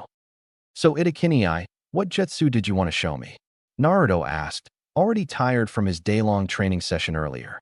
He had spent the last 10 or so hours kicking away at a wooden post to improve his taijutsu, and he wasn't exactly energetic after all of that. Shadow Clone Jutsu, Itachi said in his monotonous, deep voice, though there was an underlying tone of humor. I heard from the academy teachers that you are terrible at the clone jutsu, so I decided to teach you something better." Naruto only sighed. Itachi was right, of course. Naruto was terrible at the clone jutsu. No matter how little chakra he put in it, it would always overload and end up looking like a pale ghost that just finished emptying the entirety of its stomach and bowels, including the intestines. Itachi, knowing Naruto learned better through experience and actually doing things, decided to give Naruto a demonstration. Putting his middle and index finger together, he crossed them over and muttered, "Shadow Clone Jutsu," and immediately, two clones appeared on either side of him. Naruto copied exactly what he saw Itachi do and manipulated his chakra the same way he felt Itachi do it, pushing chakra out of his body and manifesting it into a body similar to his own outside his own body. That's what he saw Itachi doing. Shadow Clone Jutsu, something wasn't right. Naruto had chakra reserves that rivaled Kage's, so why was he feeling so drained from something so simple? Itachi had made two perfect clones, and he didn't even look phased. There was no way Naruto's chakra control was so bad, was there? Itachi chuckled lightly. It was the first time Naruto heard him do such a thing, and frankly he was scared. "What's wrong?" Naruto asked. "Leave it up to a Jinchuriki to create 2,000 clones on the first try." Naruto looked around behind him to see a legion of clones stretching into the woods behind him. He promptly passed out from chakra exhaustion. Flashback end. Naruto swung his legs over the edge of the bed and instantly felt heavy. He was still trying to get used to the weights that Kisame had made him were starting a week and a half ago. He must have been insane, who started a 10-year-old kid's training by strapping 20-pound weights to each limb and 30 pounds on his torso. And he told him to not take it off even when he slept. Naruto groaned. At first, he couldn't move an inch off the floor after the weights were strapped onto him. But now that he was slowly getting used to them, his movement started to become easier. Though it took some effort, he was now capable of walking, running, doing push-ups and sit-ups. That, however, was all that he was currently limited to. His daily training schedule comprised of spending 5 hours doing non-stop running, an hour of rest, 3 hours of constant push-ups, and 2 hours of relentless sit-ups. Kisame had said something about increasing base strength and stamina before beginning speed and actual technique training. That on its own would have been an effective training schedule, but the added weights and the 1,000 clones that were training with him meant that he was actually training for 10,010 hours a day. Normally, the physical fatigue and exhaustion would kill a normal ninja, seeing as dispelling a shadow clone not only returned the memories and results of training, but also the fatigue that had been built up through training. Naruto, however, was alive and perfectly healthy, courtesy of the fox that was sealed within him. Even though he did roughly 420 days' worth of training in one day, a good night's sleep did wonders to revive him. Walking over to the wardrobe on the other side of his room, he pulled out his Kill Me Now orange jumpsuit. Naruto sighed. This was going to be a long day at the academy. Naruto was walking through the village's main street, his destination being the Ninja Academy. Well, stomped might be the more appropriate word. He couldn't exactly walk like a normal ninja while he was wearing all the weights he was wearing. Naruto hated walking down the main street. Everyone either stared at him in disdain or just glared. Some chucked small pieces of rotten fruits. While it was slowly became rarer as he became older, some people also thought it appropriate to beat him. The fact that he was wearing his usual Kill Me Now orange jumpsuit did not help. Being a ninja and all, he was meant to be stealthy and not stand out. His attire, however, did the exact opposite and make him stand out like a sore thumb from the crowd, whose attire usually consisted of duller colors like gray. Truthfully, Naruto hated his attire. He didn't like orange at all, but he still wore it in an attempt to keep up his cheerful persona. After he had released the seal on himself on that fateful night, he had found that several old traits had left him, being replaced by new ones. Gone was the old cheerful boy, replaced by a calm, calculating young man that was always alert. He still retained some of his old self though, the happy aura, the innocent smile. Just because he wasn't going around pranking the villagers every day didn't mean that he was a completely different person. He may have changed, but he was in no shape or form a brooder. He hated those kinds of people. My life sucks, so I'm going to take revenge. What kind of ideal was that for someone to live by? Naruto was calculating. He understood what revenge brought. People that sought revenge became powerful, but all they ever managed to bring to the world was hate and evil, breeding more and more thoughts of revenge until the world was consumed in an inferno of rage. He didn't want that kind of life, living only to kill someone or to overthrow a certain power. It made no sense to him. Sure, it will give you a purpose to live by for a short while, but what will you do after that goal was accomplished? What will you do after you have had your revenge? Regret. That's all that revenge will bring you, along with sadness and despair. These were the philosophical thoughts that ran through the young boy's mind when, absent-minded as he was at the time, he ran into a pink wall of soft flesh. He knocked the person over and ended up sprawled over the back of the said person on the floor. Coming out of his reverie, Naruto realized the unfavorable situation he was in right now. He was spread-eagled over Sakura, the top kunoichi in his ninja class, on the floor on Main Street, with hundreds of people staring. Ino Yamanaka laughed hysterically as she looked over at his predicament, though she wasn't laughing at Naruto. She was laughing at Sakura Haruno, her somewhat of a love rival for the love of Sasuke Uchiha, the class prodigy and resident emo. Sadly, though, Sasuke paid absolutely no attention to the horde of fangirls he had accumulated over the years. See, Sakura, you should take Naruto and be happy with him. Sasuke is way out of your league. Ino was just trying to egg her on. It was a normal thing for the girls to argue over Sasuke, though neither had a hope of wooing his heart. Naruto got off the girl hastily, muttering an apology he knew would be ignored. Rather than try to explain, he just braced for the pain he knew was going to come. Normally, he would block a strike so slow, but he couldn't do a single thing against her with all those weights strapped to him. Don't attack me, Baka. With that, Sakura began her hateful treatment of his blonde head, treating him to her best punches, which, admittedly, weren't all that soft. Naruto was sitting in his seat at the back of the class, nursing his bruised head. It didn't hurt as bad as the soreness from training for 10,010 hours in the space of 10 hours, but it still hurt. Sakura had given him a pretty good beating this time around, for no reason whatsoever. Again, people would often beat him in his younger days, though as he grew older the civilians stayed further and further away from him. He didn't know why, but they seemed to become apprehensive of him, sometimes muttering something about the demon is getting stronger, he'll kill us if we go near him. That was something about the villagers that he didn't understand, as intelligent as he had recently become. They always treated him as if he was Kurama, even though it was pretty obvious the demon lord and he were two completely different entities. Were they blind? Probably, seeing how angry they were. Not everyone can be a saint like you, brat. When I was forced to attack this village under that genjutsu, I killed a lot of their family members. They can't get revenge on me for killing them, so they do the next best thing and attack you, the container. It's a miracle you're as pure-hearted as you still are, brat. It wasn't often that Kurama spoke to him, but when he did, he was there either to make a point or make fun of Naruto, something the fox enjoyed wholeheartedly. I understand why they do it, Kuramani-I. I'm not an idiot, but understanding their reasons doesn't make it any less frustrating. Naruto thought back to his tenant through his mental link. He cut the link as Iruka stepped into the class, hearing Kurama laugh heartily as his voice faded from his mind. Hello, class. It's nice to see you again. Nobody paid any attention to Iruka, favoring their own quiet conversations over paying attention to their teacher. Iruka used his big teacher head jutsu and started screaming to get his students' attention.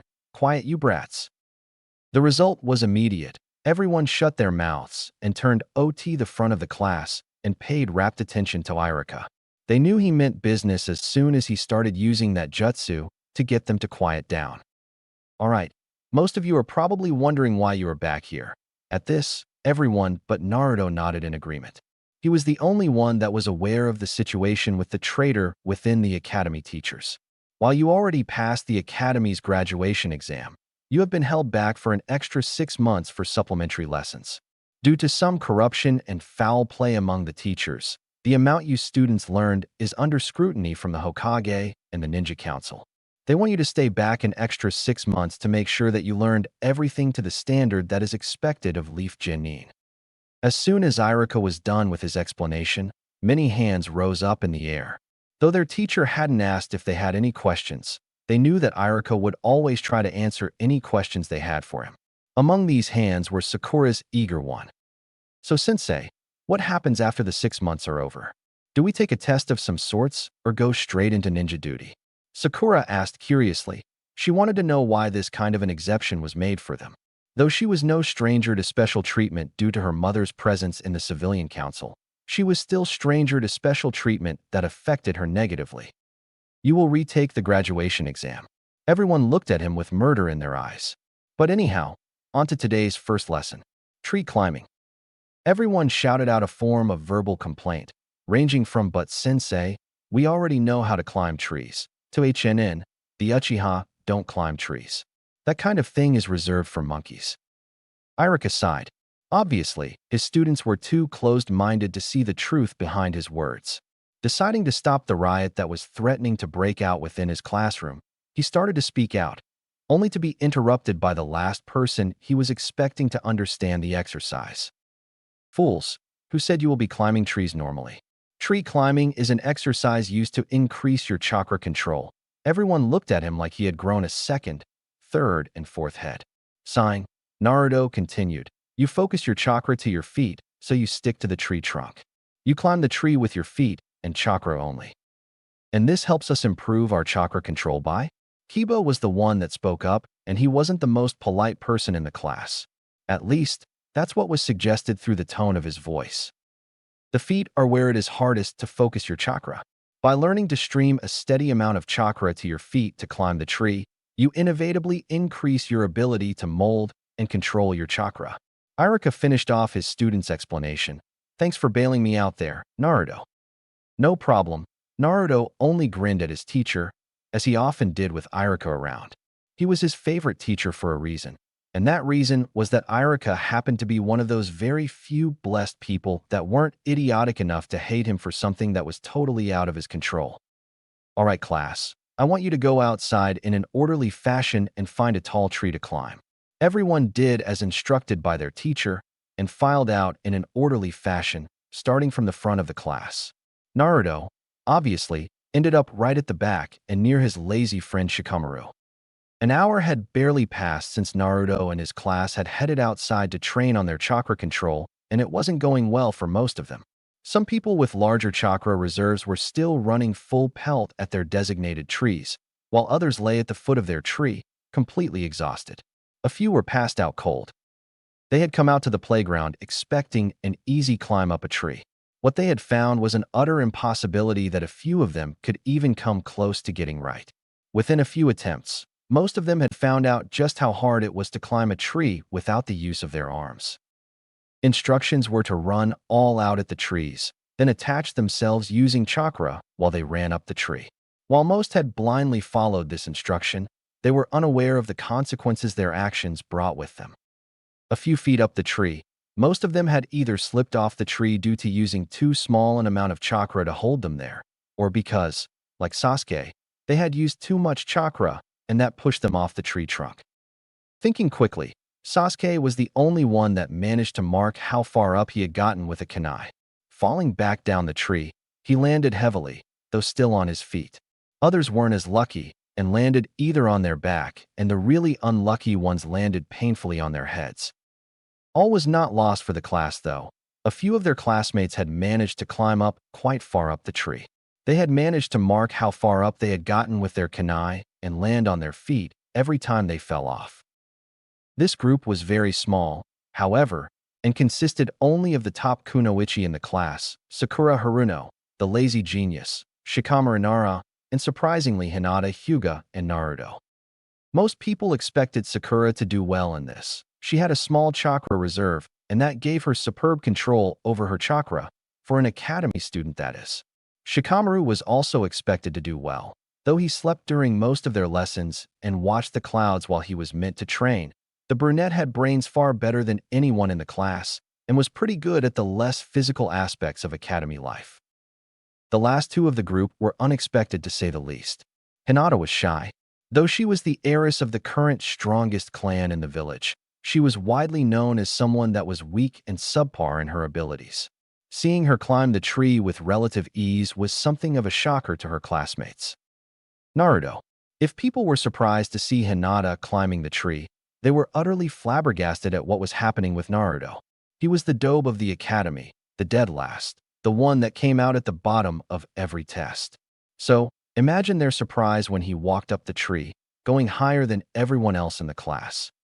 When landing, thud that most people landed on the floor with, Naruto landed with somewhat of a loud booming sound, courtesy of the weights he was currently wearing, which surprised most people. This carried on for the rest of the day, with everyone slowly improving how far up the tree they could climb and getting closer and closer to chakra exhaustion. Naruto had gone straight to Training Ground 3 after his classes at the academy was finished. Truly, they had stepped up their training in the academy, but it was still nowhere near enough to tire out the Jinchuriki. Naruto was planning on doing his usual training with his clones, when he saw Kisame standing there with his arms folded over his chest. "Naruto, come over here."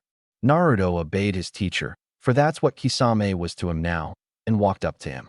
"From today onwards, we start your taijutsu lessons. Kenjutsu will come after you have mastered the basics of my taijutsu course." "Right, make 2,500 clones." Naruto stared at him. "Make 2,500 clones, Naruto."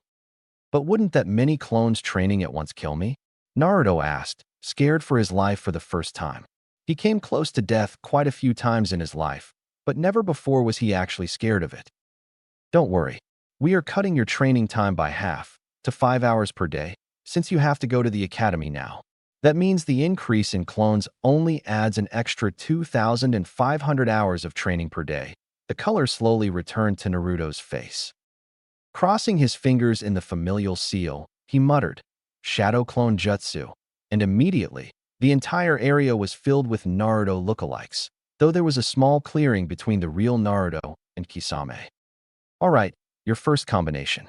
It's basic, but in a fight, it does the job. Left jab, right straight, and a left roundhouse." As he spoke, he gave Naruto a slow example of what the combination should look like. His arms and legs moved gracefully as he punched and kicked the air around him. "You try it." Naruto tried to copy what Kisame did, but something felt wrong. He wasn't producing the same kind of destructive force that Kisame had produced, and his suspicions were confirmed by a shake of the head from Kisame.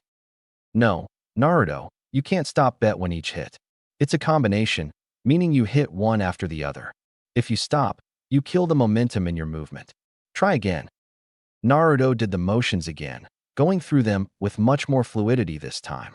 They felt stronger somehow, but he felt like something was still wrong. His hits were more powerful, but it didn't feel sharp or fast. "Better, but still not good enough. You're standing on the spot while you're hitting.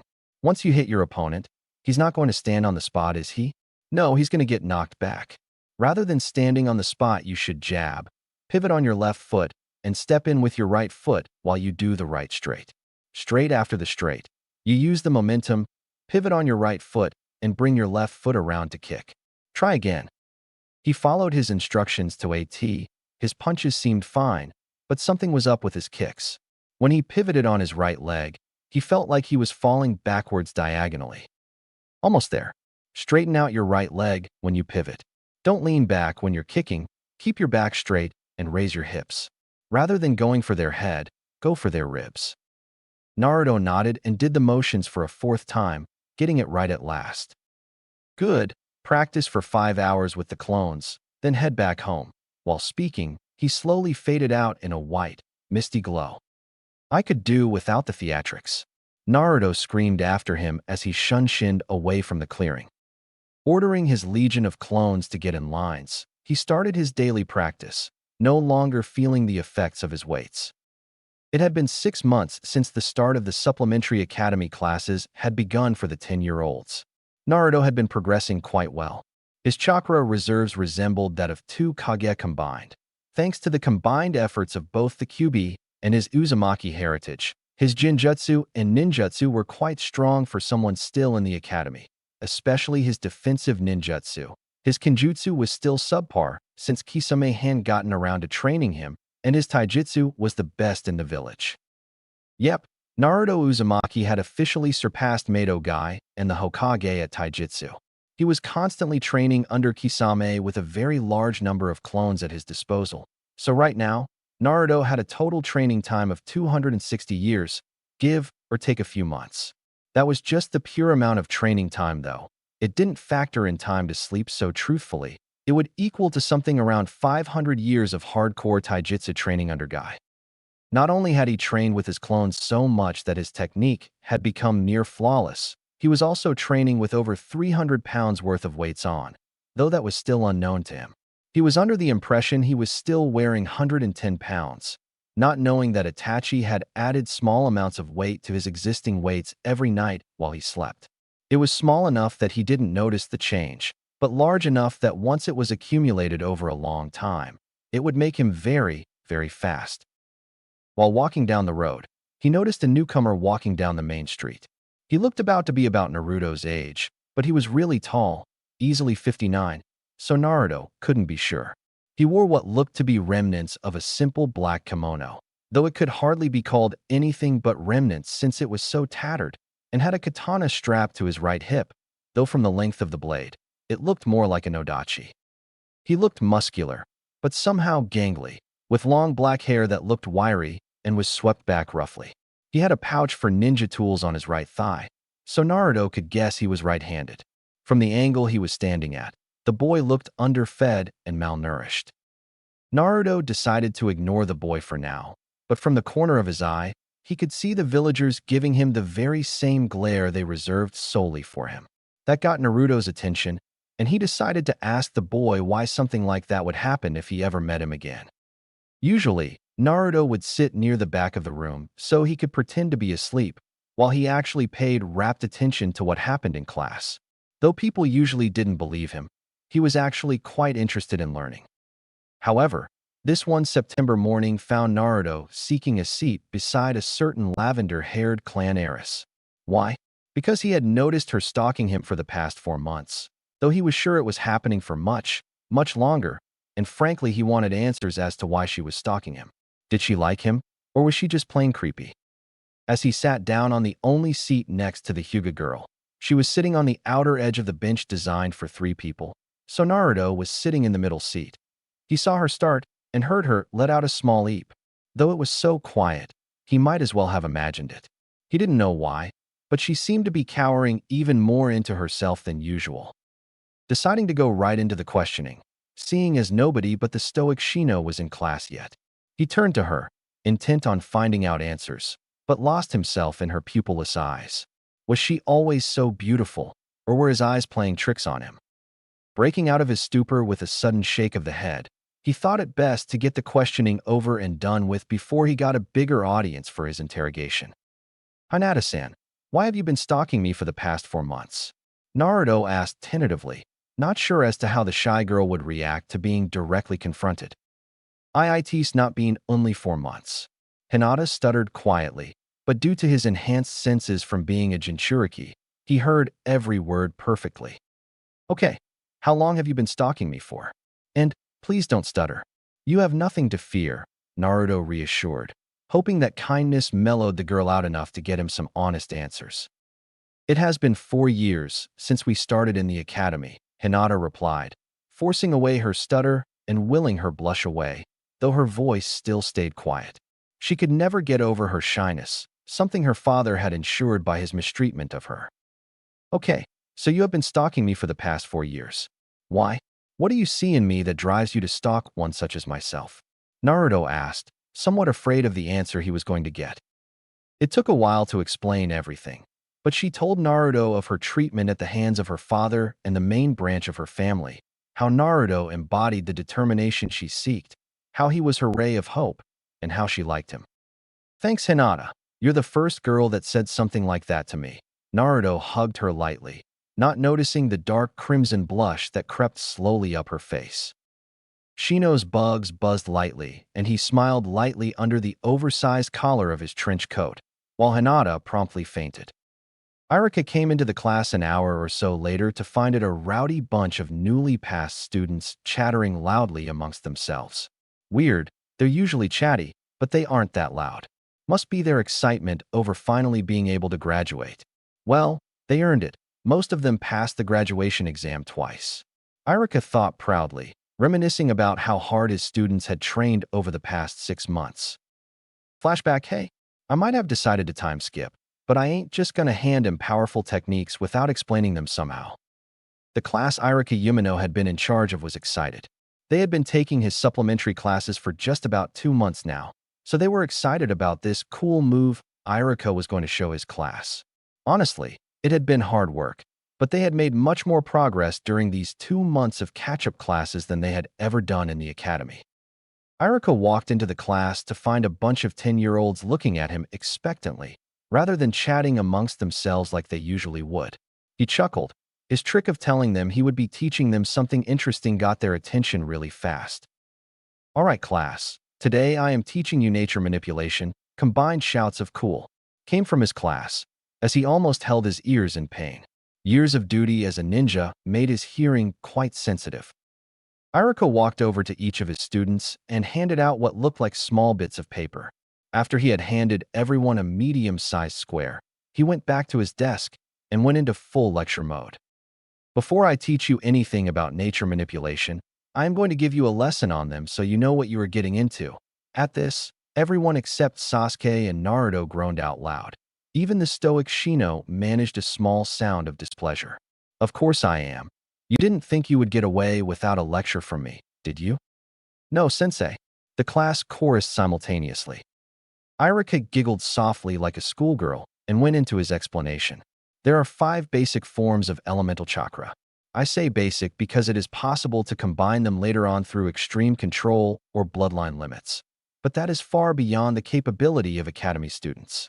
Anyhow, people have a genetic affinity to a certain element, which is the easiest for them to master. Due to the high amount of chakra that is needed to use elements, very few ninja are capable of using more than 2 elements. The elements are balanced in a circle. Each element is stronger against one, but weaker against another. This is the natural order of the elements. When 2 jutsu of the same element collide, the one with more chakra in it will win. However, if there is a perfectly equal amount of chakra in the 2 jutsu, then they will just cancel each other out. This is known as the rule of counterbalance. Normally, when Irika gave them lectures, half of the class fell asleep. This time around, he could see everyone paying close attention, even Naruto and Shikamaru.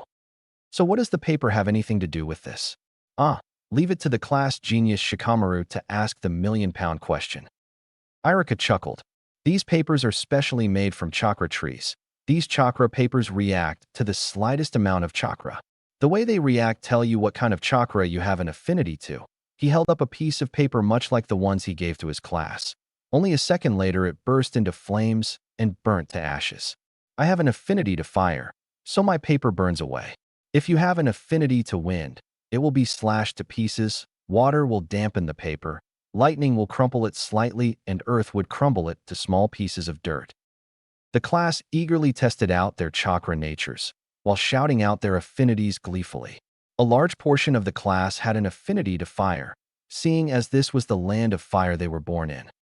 Iruka-sensei, it seems I have an affinity to all 5 elements, Naruto called, displaying a row of 5 rectangular strips of paper that showed the 5 different reactions chakra paper was supposed to have upon coming in contact with chakra. Well, it seems you have. No matter, it's rare, but it's possible for a person to have more than one affinity. Though all 5 is a shocker though, that's a great gift you have there, Naruto. Irika called. He was rather calm considering his student just demonstrated a feat not seen within the last 100 years. Lies, Nagato can do the same thing, and they're almost from the same generation. Now, what I am going to teach you are basic D-rank elemental jutsu. They are all defensive jutsu, so there will be no fighting each other to test your jutsu out. Am I understood? Irika asked the class in general, to be answered by a chorus of yes, Iruka-sensei. Good. Irika handed each of them jutsu scrolls based on their chakra affinities, though he handed the Uchiha too, upon strict orders from the civilian council, to hand him the lightning scroll regardless of what his affinity was, and fire scroll if his affinity was lightning. And he also handed Naruto one of all 5 of the scrolls, courtesy of his affinities being numerous. Now get out into the playground and practice your jutsu. Flashback end. Iruka smiled, remembering how Naruto had been the first to not only master one of the jutsu, but all 5 of them before one of his classmates finished mastering one of them. Over the 4 months that he had spent practicing the techniques, he had also found a nifty trick that increased the strength of the jutsu. Snapping out of his reverie, he decided to humor his students and use the big teacher head jutsu for the last time on his class. "Shut up, you brats," Iruka yelled, feigning anger despite being pleased with his class. "You all passed your graduation exams and are now Jinnin. I will announce the teams and your new Jounin sensei. They should be here to pick you up after lunch." Iruka proceeded to announce the names of all the fodder teams, meaning Teams 16. Team 7. Sasuke Uchiha. Sakura Haruno. Iruka was cut off by a huge shout of glee and another of outrage. Yay! No cookies for guessing correctly who these 2 individuals were. And Zaraki Kenpachi. Your sensei is Kakashi Hitaki. Iruka finished, as if he hadn't just been rudely interrupted. At his announcement, many looked confused. Who was this Zaraki kid? He certainly wasn't part of their class. Catching their looks of befuddlement, Iruka decided to enlighten them. He is an orphan that has been enrolled into the ninja system recently and has been taking personal catch-up classes on his own. He has passed the graduation exam due to sheer skill in taijutsu and kenjutsu. Here he comes now. And lo behold, a tall raven-haired kid entered the class with a sword strapped to his side. It was the same kid he had seen in the street when coming to the academy, Naruto realized, and he looked quite scary from the front. "Hope I ain't late. I kinda got stuck on the roads." Iruka, knowing his reputation for getting into fights, just waved him on. He took the only available seat in the class, which happened to be next to Naruto. Naruto didn't bother talking to him, seeing as he wasn't talking to him, but it was kind of uncomfortable having people stare at the new student next to him, who decided it was a wise choice to wrap his hitai around his hand so that the metal protected the back of his hand. Weird, his hitai seemed smaller than normal. Team 8. Shino Aburame. Kiba Inazuka, Hinata Hyuga. Your sensei is Kurinai Yui. No surprises there. Konoha had been looking for a good specialized tracking squad for a while, though the perverted leer that Kiba sent Hinata's way was quite infuriating to a certain Jinchuriki, for reasons unknown to himself. Team 9 is still active, so Team 10. Ino Yamanaka, Shikamaru Nara, Chujiya Kimichi. Your sensei will be Asuma Saratobi. No surprises there either, the Ino Shikacho team. Wait a second, Naruto called. Aren't you forgetting something? Who am I with? Naruto, due to you being the dead last, you have been assigned a personal sensei. You are alone on a team with Kisame Hashigaki. Naruto scowled. Why was he the only one with a one-man team? Well, at least he had Kisame to bail him out if need be. What a drag. Naruto drawled, making his best friend Shikamaru smirk. He was starting to rub off on the young blonde. It was 3 hours later than the appointed time for their Jounin sensei to come pick them up. All of the other squads were gone, other than Naruto. Who was this Kakashi, and why was he so late? And what the hell was that annoying tapping sound that kept grating on his nerves? "Baka, will you stop?" Sakura exclaimed, smashing Naruto over the head with a fist. Naruto immediately halted the pencil. He didn't notice he had been tapping and muttered a small apology. "Why let her bash you around?" A deep, gravelly voice asked. Looking around, Naruto saw that the newcomer had spoken for the first time in the long day. "You are obviously stronger than her, so why are you letting her do something like that?" "Zaraki, right?" Naruto asked, not bothering with the customary honorifics. Zaraki only nodded slightly. "Don't worry about it. I'm the dead last of the academy, so even though I want to, I can't actually do anything about her beating me up." What the hell? He's obviously lying through his teeth. No way in heaven or hell is he weak enough to get beaten around by a fangirl. Before Zaraki could make his feelings known, though, he was interrupted by a door opening and 2 men walking through the door. "Kisame, you're late." Naruto roared at his sensei. "Oh, I got Naruto. They told me I had to train the dead last, but the idiots obviously just handed me the cream of the crop." Kisame mused out loud, not bothering to reply to his student's accusations. "Sorry guys, Kisame and I got talking, so we kinda lost track of time." Kakashi interrupted the rabid fangirl, who was obviously about to make some remark about Sasuke being the best and Naruto being the worst. "Meet me on the roof." And with that, Kakashi was gone in a swirl of leaves. Seeing as you're not in an actual team, you get to skip the team test. You can start taking missions from tomorrow. I'll give you a note so you can take as many missions as you want without me being there. What annoyed Naruto wasn't the fact that his sensei left right after he said this, but all the while he was saying this, he was slowly vanishing in wisps of mist. Damn it! Stop doing that weird version of the Shunshin. Naruto roared, apparently at thin air, though he got a creepy chuckle as a reply. Naruto was in the mission center, with a scroll in his hand that was given to him by Kisame. He remembered what Kisame had told him the night before and scowled for a second. I have taught you all the taijutsu I can.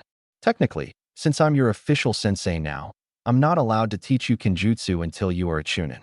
So, since you're a ninja now, go do some D-rank missions, make some cash, and enjoy life a bit more. True, he hadn't had much money to enjoy his life with. He was given an allowance by the Hokage to live on, but it was just about enough to pay for his housing and buy food to live off of. Of course, Itachi and Kisame paying for their food and shouldering a portion of the household expenses helped, but it still wasn't enough to truly enjoy life. It was only enough for him to get some better food. So now here he was, in the mission center, determined to make some money.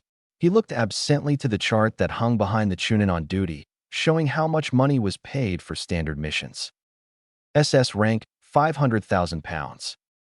S rank, 100,000 pounds. A rank, 25,000 pounds. B rank, 1,000 pounds. C rank, 250 pounds. D rank, 10 pounds. Needless to say, Naruto was surprised by the sudden increase in pay rise from B ranks and higher, but he knew that new genin weren't allowed anywhere near them. He might have been strong enough to do one, but the village didn't know that. Walking over to the chunin, he started asking questions about the mission procedures. Tezuka was more than happy to explain to Naruto, seeing as he was a fellow ninja and he held nothing against the boy. Basically, you take a mission, complete it, and get the mission scroll signed. If the client has any extra comments to make, they can write it into the scroll. If they want to give the genin a bonus, they can just give the money to your team directly. The money for the actual pay is paid directly into the ninja's account in the ninja bank. Though that makes me ask, where is your sensei or your team? Tezuka asked, curiously. As a reply, Naruto just gave him the signed scroll with a small note inside. I, Kisame Hashigaki, give permission for my genin team, comprised of Naruto Uzumaki, to do missions on his own without my supervision. I also allow him to take as many missions as he wants at a time. I see. Tezuka mused. All right, Tezuka-san, can I get 200 D-rank missions with standard pay? Naruto asked with a steely glint in his eye. Tezuka had a hell of a lot of paperwork to do to sign out all those missions. Right? I will be seeing you in a few months. Naruto took the large stack of scrolls outside, but not before leaving a parting comment. I'll see you at the end of the day. Outside, Naruto summoned up 1,000 clones and arranged them in teams of 10. Giving out 2 scrolls to each team leader, he started giving out. All right, I want you to go around and finish off one mission at a time. Once you have finished the mission, get the scroll signed and dispel all clones other than the leader. The leader will then come in and give the scrolls to the clone I leave here, and then dispel. The clone I leave here will give in the scrolls once all scrolls have been collected, then dispel. Naruto made another clone stand outside the mission center. Go. All of his teams headed out. Naruto headed to Ichiraku's. It had been a while since he visited. Hinata just got back from meeting with her Jounin sensei for the first time. Well, it wasn't the first time she met Kurenai, but it certainly was the first time she met her as her Jounin sensei. She liked her team. Shino was quiet yet supportive, and Kiba was excitable but loyal. She had a feeling they would make great trackers. Walking through the wooden hallways, she made her way towards her father's office. She knew her father wouldn't care, but she was supposed to report to him about her daily activities and the fact that she was safely back in the compounds when she got back. She didn't like it, but her father was the clan head. She came upon the traditional sliding doors that gave entry to her father's office and knocked quietly, waiting for a response. At the call of enter, she went into the office and immediately sat into Saiza. She may have been the heiress, but even she was meant to show respect to the clan head. It's good to see you, Hinata, Hayashi said quietly, not looking up from his paperwork. Hinata froze. Good to see me? Something isn't right. He has never said anything like that to me. That was mean, but I'm not telling you what happened to Hinata yet. Tongue sticking out. It had been a month since he started doing the D-rank missions, and he had kept up a constant stream of them. He was earning a lot of money, but that didn't keep him from being bored. He hadn't thought about boredom when he was training. All he ever got to think of then was the exhaustion. With a sigh, he walked into the mission center to pick up his set of 200D rank missions for the day, but stopped in his tracks after seeing who was there.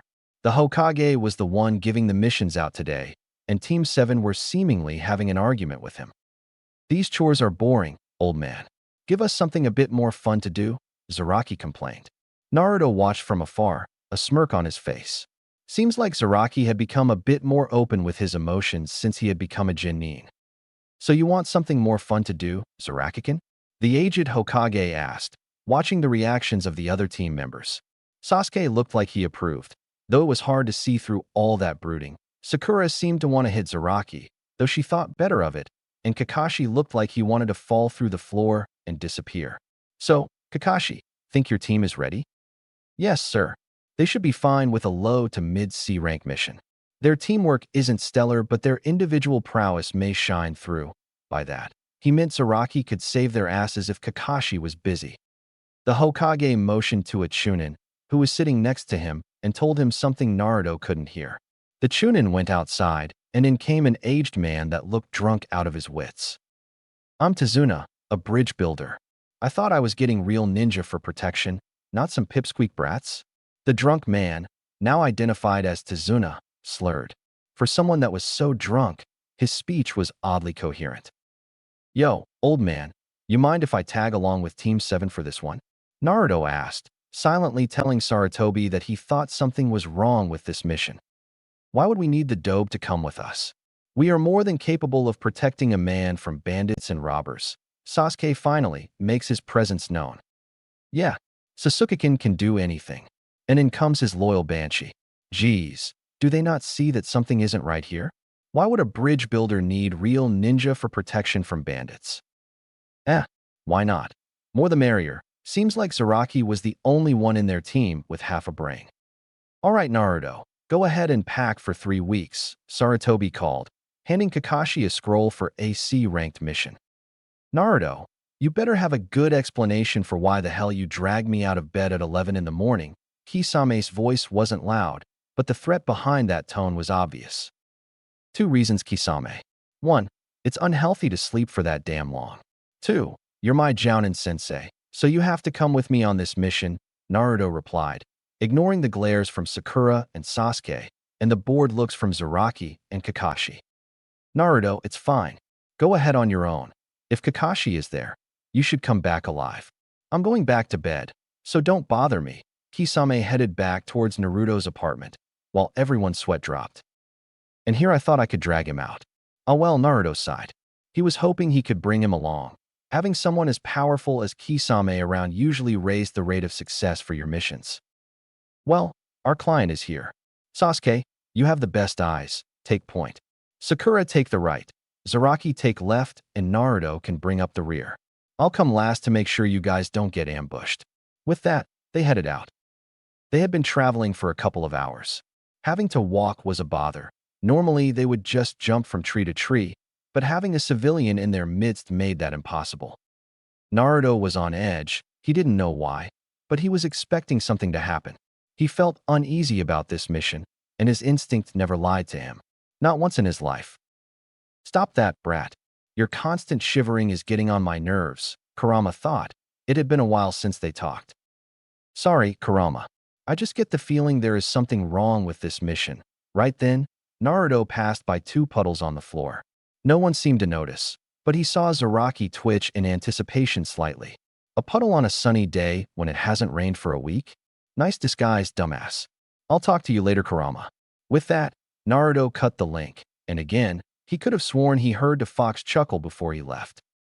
When Kakashi passed the puddles, he showed no signs of acknowledgement, but Naruto knew the war veteran wouldn't miss something so basic.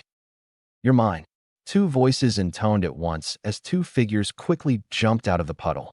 Before anyone could react, a spiked chain wrapped around Kakashi, and with a tug on both sides, Kakashi was no more. Kakashi-sensei, the Banshee wailed. Sakura and Sasuke froze, while Zaraki and Naruto got to work on instinct. Ducking underneath the claw that came at him, Naruto let his fists fly. Faster than anyone could see, his target was on the floor, battered, bruised, and unconscious. Naruto's target got off easy in comparison to Zaraki's though. Not bothering to dodge any of the hits, Zaraki drew his long, jagged sword. The blade looked chipped and worn, but Naruto could see it was sharp. The claw that came at Zaraki was no longer attached to the attacker's shoulder, but lying forgotten on the floor as Zaraki advanced on his prey with a manic grin. With a glint in his eyes, he sliced down from crown to crotch, ripping the man perfectly in half. Good work, Zaraki-kun, Naruto-kun. Sasuke, I didn't think you would freeze up like that. Sakura, stop wailing. I'm not dead, Kakashi called from a branch high up in the canopy. Sakura stopped crying in the favor of looking at where the voice came from. You're not dead, sensei? Everyone held their ears in pain. The Harunos were truly blessed with piercing voices, and not in a good way. Of course he ain't dead. Human bodies get sliced up in fleshy chunks, not bits of wood, Zaraki called from where he stood, pointing to several pieces of splintered wood where Kakashi supposedly died. All right, we need answers. Naruto advanced towards Tazuna, suddenly taking charge. His instincts told him something was up, and his instincts had never disappointed him. Why the hell are there enemy Chunin after you? They weren't after me, they attacked you. What should I know? Tazuna shouted back, though he knew he had been found out. All of a sudden, this pipsqueak brat was looking terrifying to him. Don't play possum with me, old man. Either you talk, or we abandon this mission. Your damn choice. Naruto wasn't in the mood for games. Zaraki sheathed his sword after he was done cleaning the blood off. Sakura got off the floor, and Kakashi came back down to the floor from his high perch in the trees. Tazuna explained to the gathered ninja about his country, Abut Gato, and the bridge. To them, the bridge was the only hope, the only way they were going to get out of that hellhole of a place. Wait a second, doesn't the Land of Waves have a hidden village of its own? Naruto asked, remembering one of the history scrolls Itachi had given him to make up for his lack of learning from the academy. It does, but Gato has taken over the village and given shelter to his missing Nin. We can't do anything about it, and it's given him more and more power over us. Tazuna was almost in tears now. The man looked a decade older than his age, and he looked broken. Go ahead, abandon the mission. Our country will be Gato's slaves. Our women will get raped. My grandson is going to cry. Save the sob story, old man. We are ninja. We are trained to hide our emotions, Naruto interrupted. How about this? We take this mission, and 1% of all income from your hidden village goes to us. 1% for each of us. That's 5%, and another 10% for our village. And while you're at it, you might as well sign a pact of non-aggression with our village. Ridiculous. That is way too much money just to get me to my house. Tazuna yelled. Oh, who said we are just getting you to your house? Tazuna looked at him, puzzled. I'll personally bring you Gato's head. Everyone in his vicinity looked at him like he was crazy, though Zaraki was giving him an appreciative grin. Tazuna looked at him like he was an angel on earth. Sakura was royally pissed. That wasn't all that abnormal, nor was the fact that she was pissed off at Naruto, but the fact that she was pissed off enough to try killing Naruto wasn't something that happened often. Sure, she hated the guy irrevocably, but she seldom wanted to kill the boy. On the inside, Naruto was on high alert, while on the outside Naruto was acting goofy and idiotic to try and fool their assailant. He knew someone was close by, so he concentrated on finding their accurate whereabouts and trying to nail them. Over there. With a battle cry, Naruto threw a kunai. Fortunately, the kunai found its mark and hit something. Unfortunately, that something happened to be a white rabbit that was now nailed to the trunk of a tree by its coat. That was why Sakura was pissed at Naruto. Naruto, look what you did.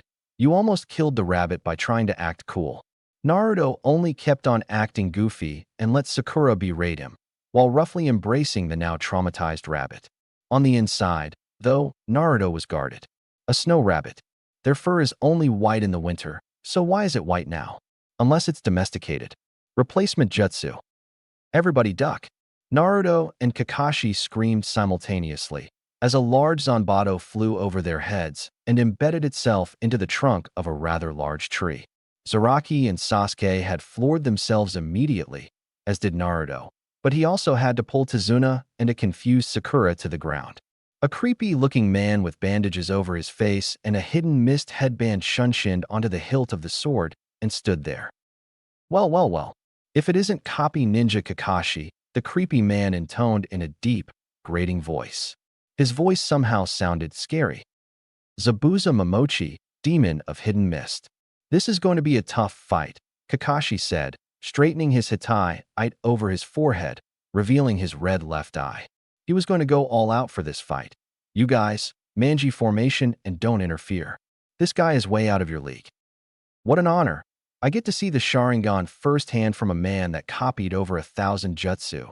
Zabuza got a manic grin on his face. No, not manic. That grin was plain demonic. This should be fun.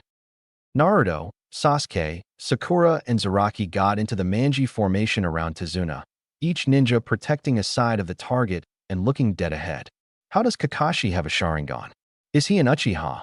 Or did he steal our bloodline? A certain Uchiha was fuming in his thoughts. Zabuza pulled his sword out of the tree, flipped twice in the air, and landed on the floor. Kakashi pulled out a kunai and held it in a reverse grip. As both jounin got ready to fight, the air started to get thicker and thicker with the intent to kill.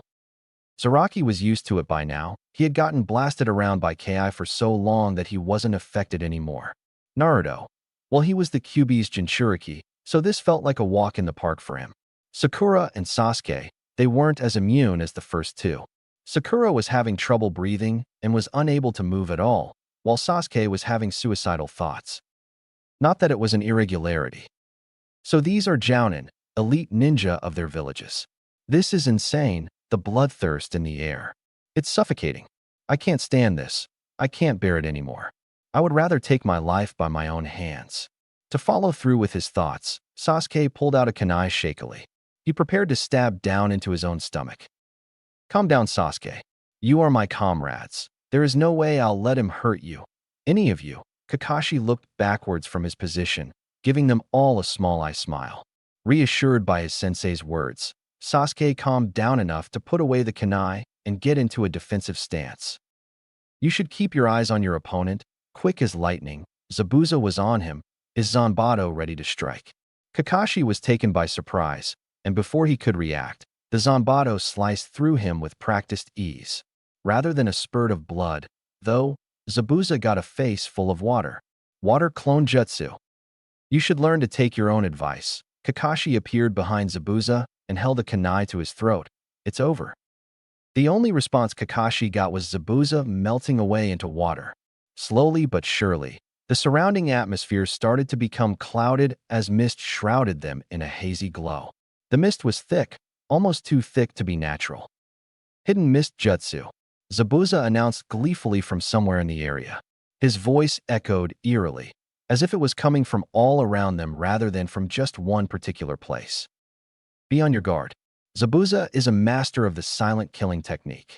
You won't know what happened until you're dead, Kakashi warned, once again holding his kunai in a reverse grip in an attempt to cut down on his reaction time and look cool in the process.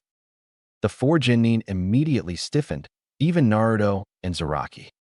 8 choices: larynx, spine, lungs, liver, jugular, subclavian artery, kidneys, heart.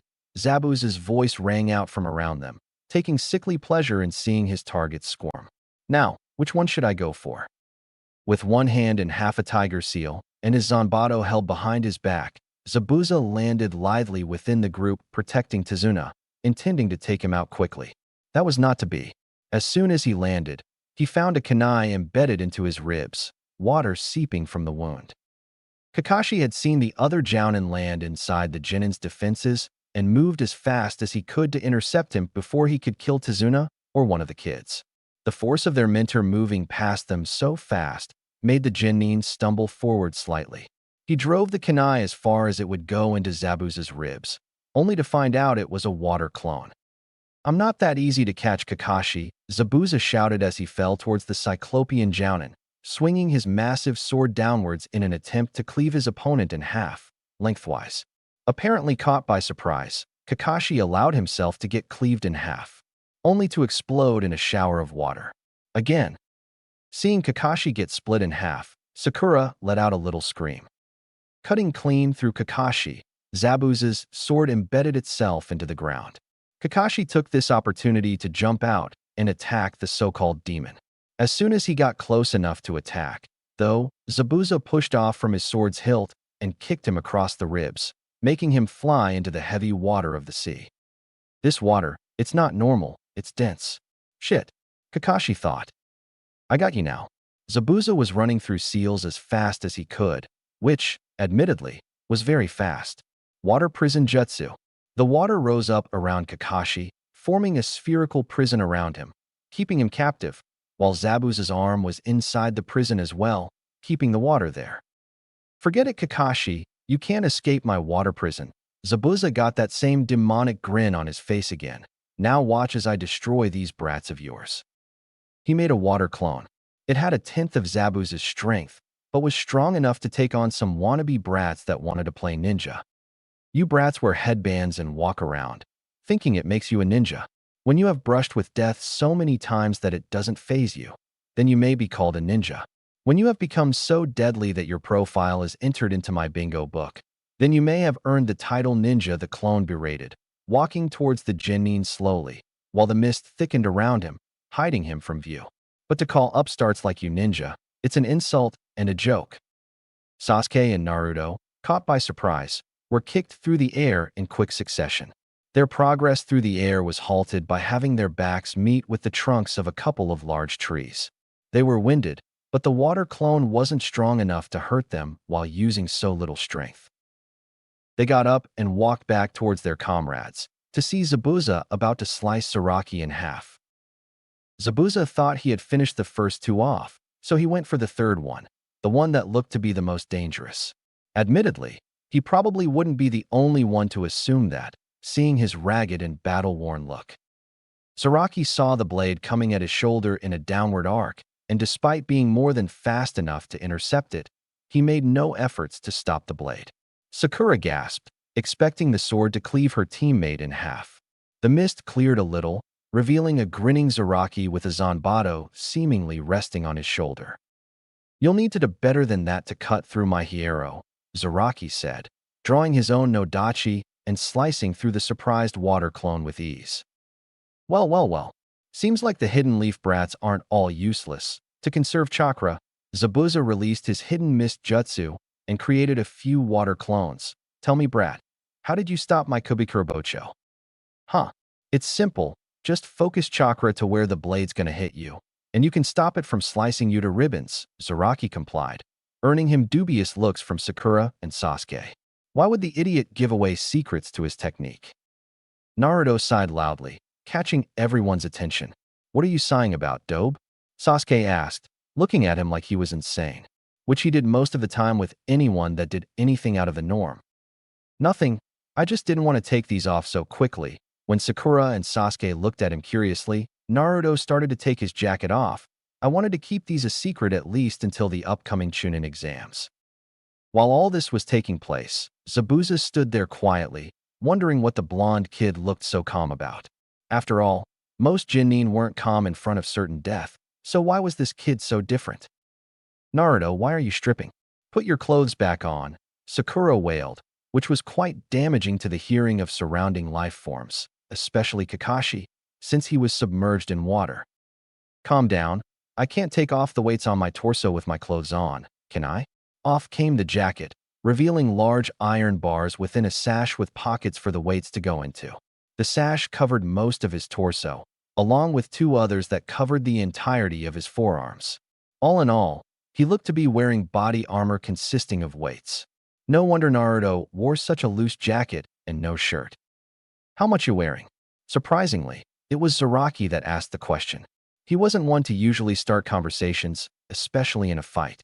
The Genin on his team had gotten to know quite well that their teammate lived for the thrill of the battle. Around 100 pounds, last I checked. I don't know though, it never felt lighter even though I kept training. So maybe Kisame added weights without me noticing, Naruto answered, though he wondered why the other boy cared. It wasn't like they were going to fight each other.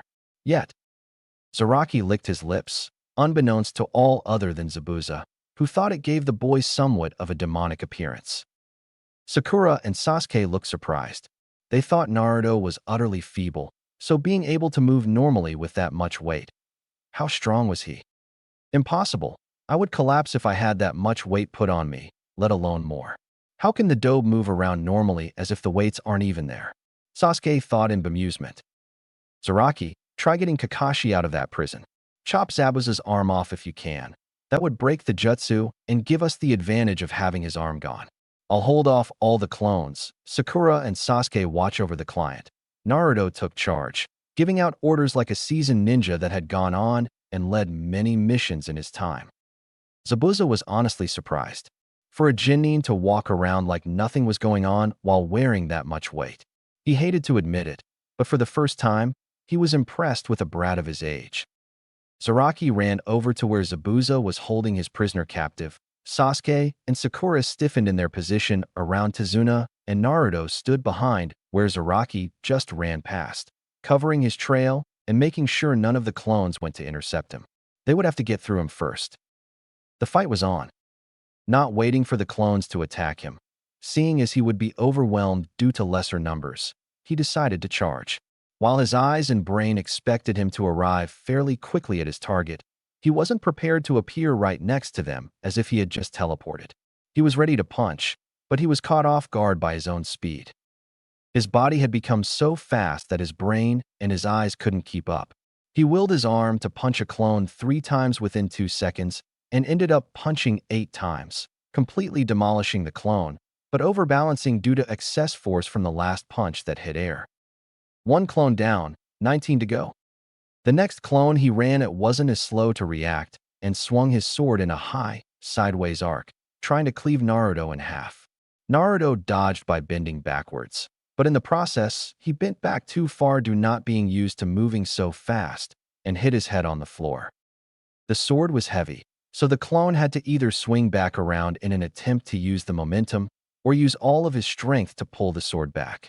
Thinking it more beneficial to keep it under control, he pulled the sword back with all his might. Seeing his chance, Naruto planted his arms on the floor, pushed up and kicked out at the clone that had just attacked him. He kicked straight through his watery head and up into the air behind him. 2 clones down, 18 to go. On the other front of the mini-war, Zaraki was having some problems. As the battle-loving maniac he was, he decided that having a fight with a virtually paralyzed Zabuza would be more fun. Rather than trying to free a quickly suffocating Kakashi, he attacked the hidden missing Nin head-on, only to find that he was rather nimble with his large Zanbato, as he blocked every strike of his Nodachi with a slight flick of the wrist. Zabuza didn't try to attack the Genin in any way, since he didn't have enough chakra to hold the water prison jutsu and make a clone, so he just resorted to defending while expending the least amount of chakra as possible. And while he was interested in the maniacally grinning Zaraki, the blonde behind him interested him more. Kakashi was pumping as much chakra as he could to his lungs, trying to make his air last as long as he possibly could. Naruto had gotten rid of the first 12 clones that he attacked, and he was already bruised, badly. None of these bruises were inflicted by Zabuza clones. All of them had come from him somehow managing to screw up his coordination badly enough to either hit himself, the ground, or some rather hard objects. He was starting to adjust to his new speed, his eyes getting better at monitoring things at higher speeds, his brain starting to process the information faster. His body started to respond more like he wanted to, though his technique was nowhere near what it was with his weights on. While his technique had been flawless with the weights, it was no sloppy at best.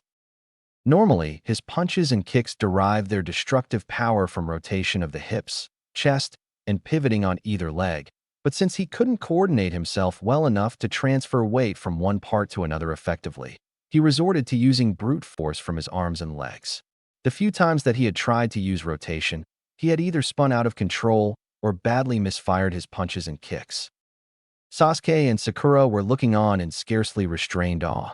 Here was a boy of their own age, who they thought to be far inferior to them, fighting clones of a jounin, the former commander of the assassination unit, no less. Sure, it had a tenth of the original strength, but that didn't mean it wasn't strong. He was running around and attacking so fast that he looked like he was using some kind of time-space ninjutsu, like the fourth Hokage. Thinking of the fourth Hokage, Naruto did look awfully similar to the deceased warrior. Nah, the dobe couldn't be related to such a powerful man. No way, that Baka related to a Hokage? Laughable. Oh, how wrong and ignorant they were. They didn't understand one thing, though. What was it with him and inflicting injuries on himself? Was he some kind of emo masochist? Did he like the pain? So he hurt himself on purpose for the fun of it? Both Sasuke and Sakura cringed at the thought. Tazuna didn't have any idea what was going on. He was just glad that the blonde brat had decided to tag along when he did. Otherwise, he might as well have been dead right now. All Tazuna could see of Naruto was nothing. His eyes were far inferiorly trained than that of a ninja, so his eyesight couldn't even comprehend Naruto's movements. Naruto was starting to feel only slight amounts of fatigue, even after fighting for so long against such a superior opponent. The advantage of doing about 500 years' worth of hardcore training was that it caused his already inhuman levels of stamina to skyrocket. That made him quite resistant to fatigue, to say the least. Add to that the fact that he was the Jinchuriki of the most powerful demon currently in existence, and you have yourself a nigh tireless warring machine. Finishing the last clone with a sloppy punch too, where the sun never shines, he turned to see Zaraki finally getting bored of slashing at a dummy that didn't bother to do anything other than block, and finally slashing at Zabuza's arm. Of course, Zabuza was a perfectly intelligent human being, unlike some others present in the battlefield at that moment, and could see that not letting the water prison go would be bad for him. Not only would he lose his arm, he would also release the water prison anyway. So he took the best course of action and jumped away from the ball of water to evade the blade that was about to slice his arm off. Kakashi was breathing hard, now that he could actually breathe. Holding his breath for almost 10 minutes had been quite an ordeal for him, and he was starting to turn blue from the strain. After catching his breath, Kakashi stood upright to continue with his battle against Zabuza, who was now fuming and trying to find a way to slice Zaraki, who was now using a full-body Hierro, only to have his sword bounce off over and over again. Kakashi mentally facepalmed. For someone so great, Zabuza sure could be dense sometimes. Did he not realize he could easily slice through something of that level if he only channeled a little bit of chakra through his blade? Kakashi ran through a few hand signs, intending to use one of the jutsu he copied with the Sharingan in his earlier days. He hadn't used it in a while and prayed that he could still remember how to do it. Earth style, crushing earth, Kakashi announced, and as soon as he did, the ground around Zabuza started rising up and covering every nook and cranny of his body. The soil piled higher and higher around Zabuza, starting to crush him under the weight already. Before the soil rose any higher, though, 2 Senbon needles flew towards him and embedded themselves into the side of his neck. A hunter nin in a sky-blue kimono with pink flower print appeared next to Zabuza, her face covered by a mask. Nodding in thanks to the leaf ninja, she quickly shunshined away. That's suspicious. Why didn't the hunter nin destroy the body on the spot like they are meant to? Whatever. I'm too tired right now. Kakashi, though, replacing his hitai, eyed over his left eye and promptly falling unconscious due to chakra exhaustion. Zaraki sheathed his sword and returned to the side of his teammates. Sakura and Sasuke relaxed, but Naruto stayed on guard, replacing his weights and jacket, feeling the familiar pressing feeling take over his body as the weights restricted his movements again. Tazuna moved in and picked up the limp body of Kakashi. Since he was the client and not a ninja, he was the only person fit to carry Kakashi, as he would not be required to move at a moment's notice should a threat arise. They carried on their journey at a slower pace, with the strict guidance of Tazuna himself, who had traveled the path hundreds, maybe thousands of times before. Eventually, they arrived at a small 2-story house that looked a little beaten down, a little worse for wear, but it looked no less appealing to the ninja right now. All they needed was some food and a bed to sleep in. Tazuna opened the door, having handed Kakashi over to Zaraki, to be welcomed by the open arms of his beautiful daughter, Tsunami. She was a woman of about 30 with dark, shoulder-length hair. "Father, you're back." I'm glad you're home safe and sound, she cheered, her features lighting up in what Naruto and Zaraki identified as a forced smile. Her face upturned into a smile, but her eyes maintained the dead look they had about them. Yes, thanks to these ninja from the Hidden Leaf, Tazuna said, pointing to the four kids that were now standing in their doorway, Kakashi laying forgotten on the floor. Sakura looked quite bashful. Sasuke looked like he did all the work himself, which was utterly preposterous. Zaraki looked bored and Naruto looked like he wanted to sleep. Ninja? They look like they're the same age as my Inari. Tsunami exclaimed, surprised by their young age. She still hadn't noticed Kakashi lying on the floor. Aren't they being supervised by an adult?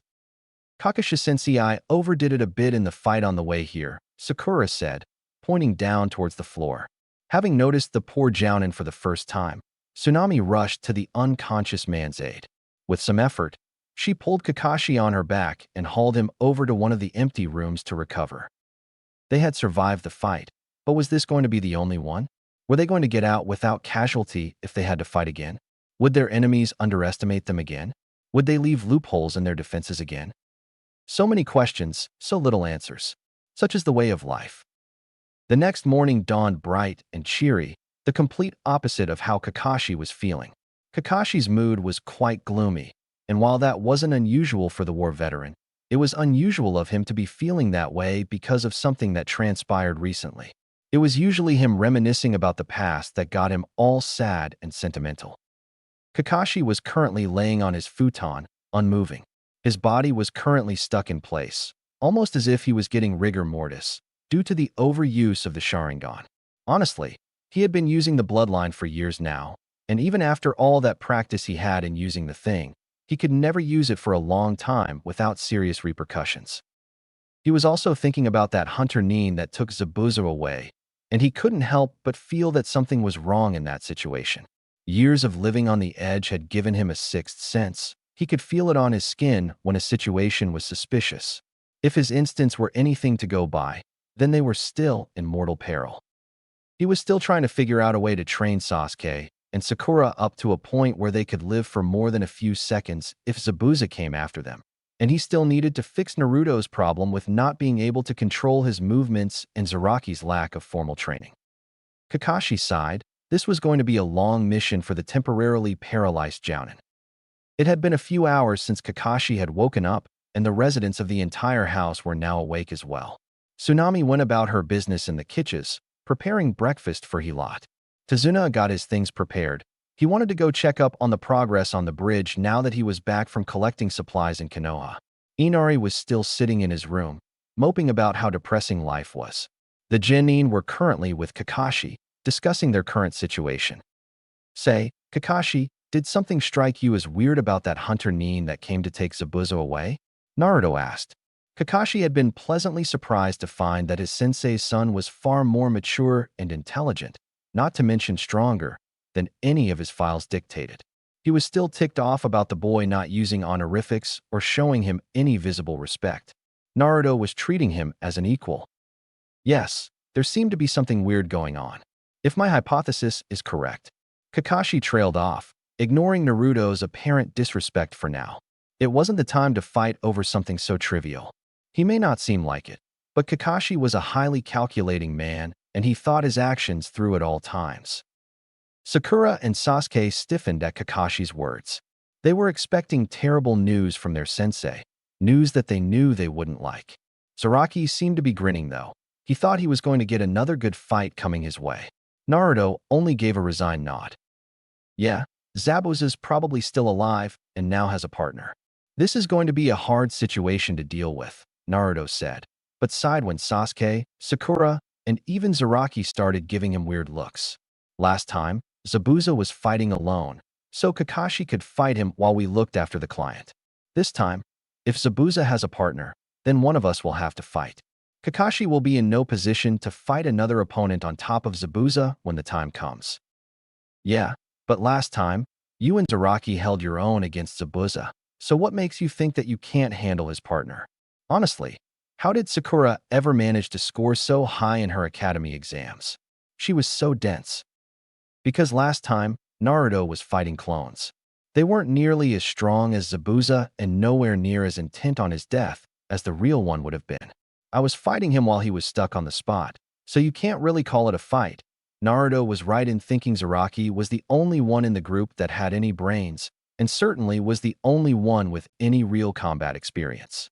He sounded disappointed about something when he said it wasn't much of a fight, though. Correct. If I fought Zabuza's partner without my weights on, I would get slaughtered by fighting so sloppily.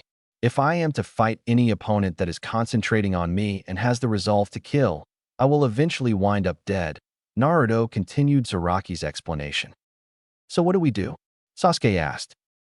So we train, Kakashi said, with his trademark eye smile.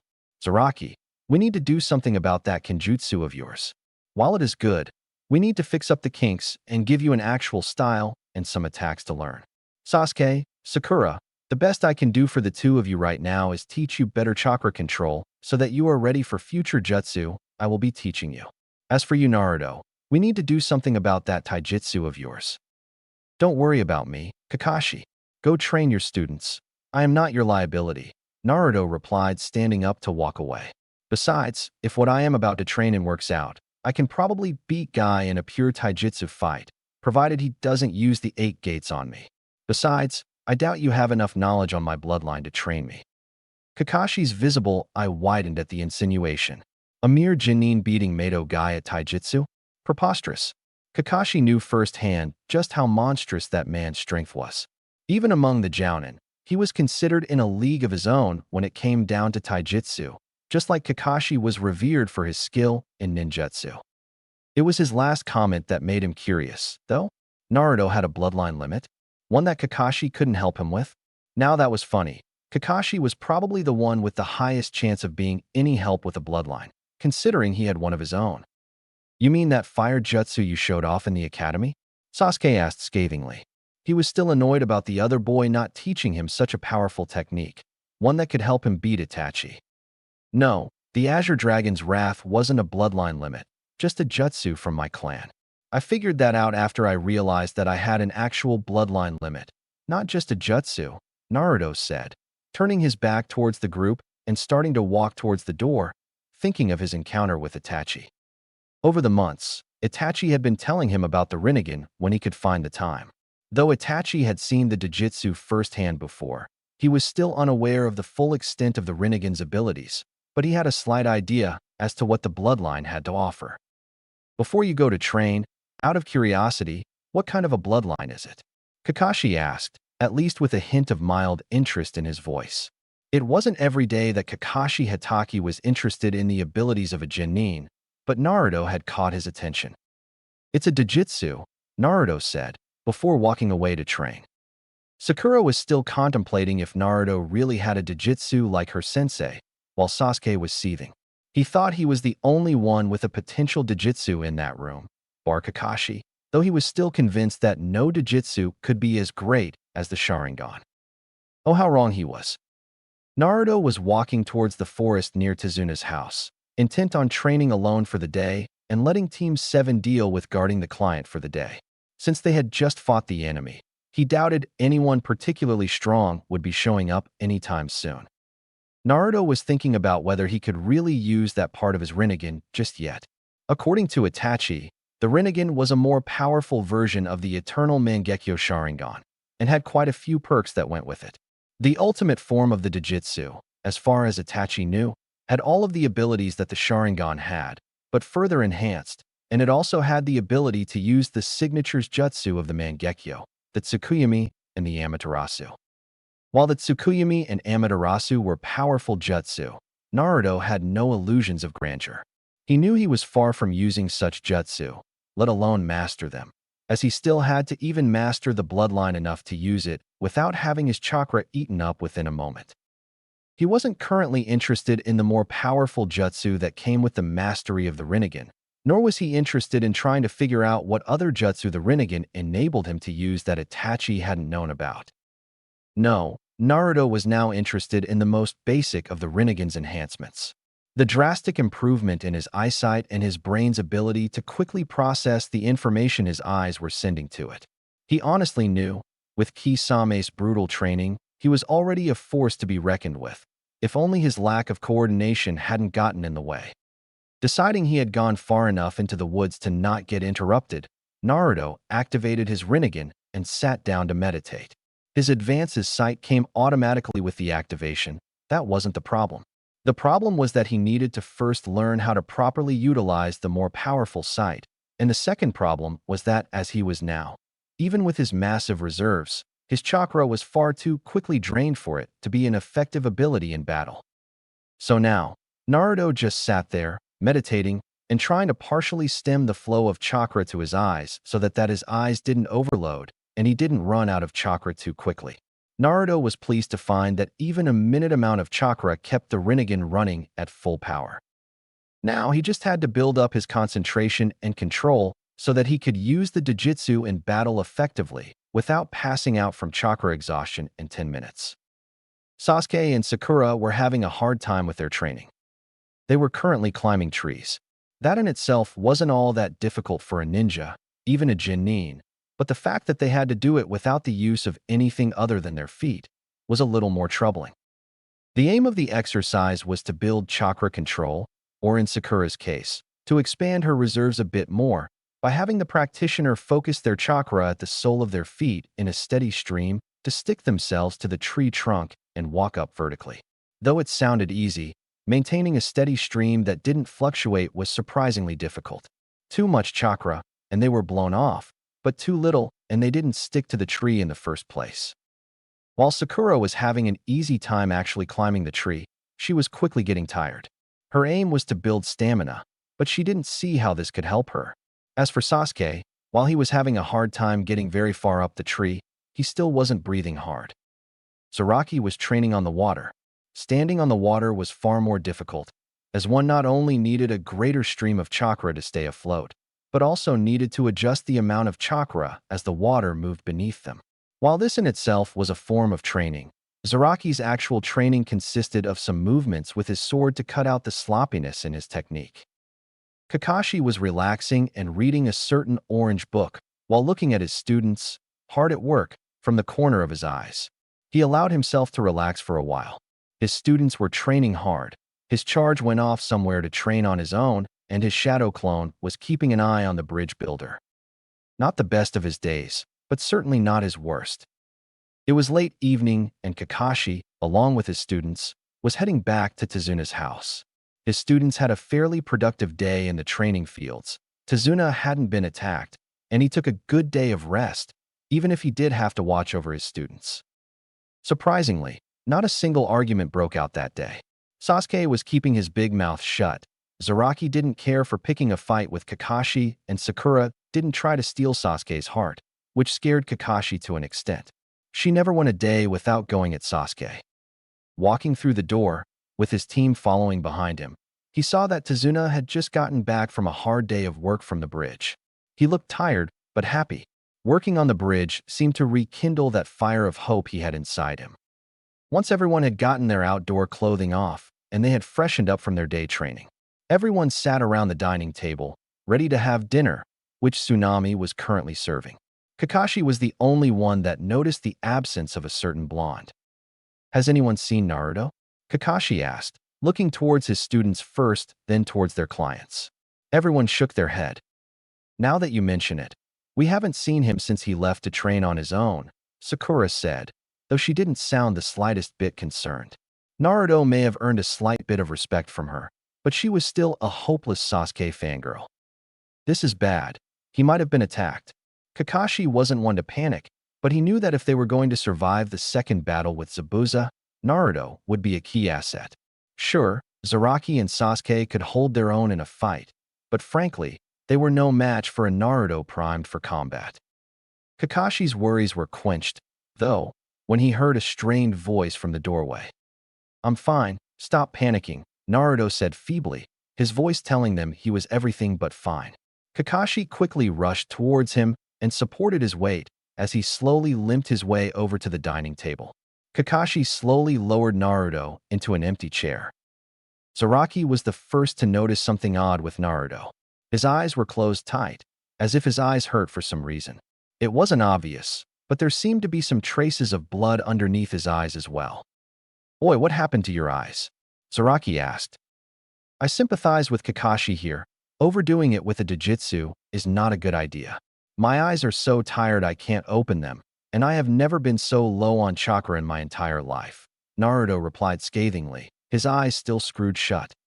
"Naruto, are you sure your eyes are just tired, or is there some kind of other injuries?" Kakashi asked, concerned. He had just noticed the remnants of blood. "No, I am quite sure it's just tired. There was some damage to my ocular veins due to overflow of chakra near the beginning of the training, but that was fixed by my tenant," Naruto said cryptically, so that nobody other than the experienced Jounin understood what he meant. Kakashi nodded, did a couple of hand signs, and placed his hands over Naruto's eyes, his hands glowing green. "I am no expert healer, but I can provide some relief for tired eyes. If there was some other kind of damage, I don't have the expertise to heal that," Kakashi explained his actions. "Wait, Kakashi-sensei, why don't you heal yourself then?" Sakura asked. "Really? How had the girl been the top of her class?" "Because my eyes aren't tired, Sakura. I am suffering from side effects of chakra exhaustion. My body has stiffened up, and you would need someone of around Lady Tsunade's level to heal something like that effectively," Kakashi said. Once Naruto's eyes were healed up, everyone got ready for dinner. Even the resident emo, Inari, who could even give Sasuke a run for his money, came in to eat dinner with everyone else. He was, however, still adamantly silent and refused to converse with anyone, but nobody minded the rudeness of the young boy of 8. Everyone ate in peaceful silence, with the odd comments and questions here and there. All was peaceful until Inari slammed both of his hands down on the table. "What is wrong with all of you?" When everyone looked at him in confusion, he continued, "Why do you keep on fighting? Are you all suicidal? Can't you see Gato is too strong?" Inari was shouting as loudly as his vocal cords would allow. "What makes you think Gato is strong enough to beat us?" Naruto asked, curious. The boy seemed to have a look in his eyes that Naruto was very familiar with, a look he himself had in his own eyes in his younger days, though Naruto's eyes had looked far more weary than Inari's. "Stop playing hero. There are no heroes in this world. Gato is rich and he's strong. He'll kill you all," Inari wailed, starting to rival a certain Haruno in volume. Tsunami decided to step in and help out her son. "You'll have to forgive him. He lost his father and Gato's reign has been particularly hard on him." Though she was defending her son, her voice held an underlying tone of warning directed towards Inari. Inari, however, didn't catch the warning and decided to continue on his rant. "You don't know how hard life can be for some of us. All of you have parents, people that look after you. You live in a rich village and play with your friends, have good food to eat whenever you want. What right do you have to interfere with our lives?" Zaraki had had enough crap out of the boy. He stood wordlessly and took the sheathed nodachi in one hand. He quickly drew the blade and aimed to behead the brat in front of him. An inch away from his target's neck, Zaraki found that he couldn't move his arm. Looking at his forearm, he saw Naruto's hand holding it in place. "Why'd you stop me, Naruto?" Zaraki asked, only to receive a shake of the head from the blonde. With a grimace, he put his blade back into the sheath. "You of all people have more than enough reason to beat the brat to oblivion." Zaraki's comment raised a few eyebrows, Naruto's included.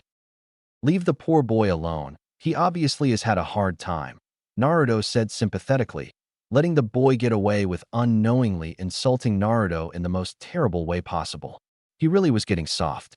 "Zaraki, while we are on the subject, just how do you know about me having more than enough reason to kill the boy for his statements? You aren't the only one that had to live on the streets after getting kicked out of the orphanage. I got kicked out a couple years after you did," Zaraki explained, much to everyone else's surprise. "Both Naruto and Zaraki were thrown out of the orphanage?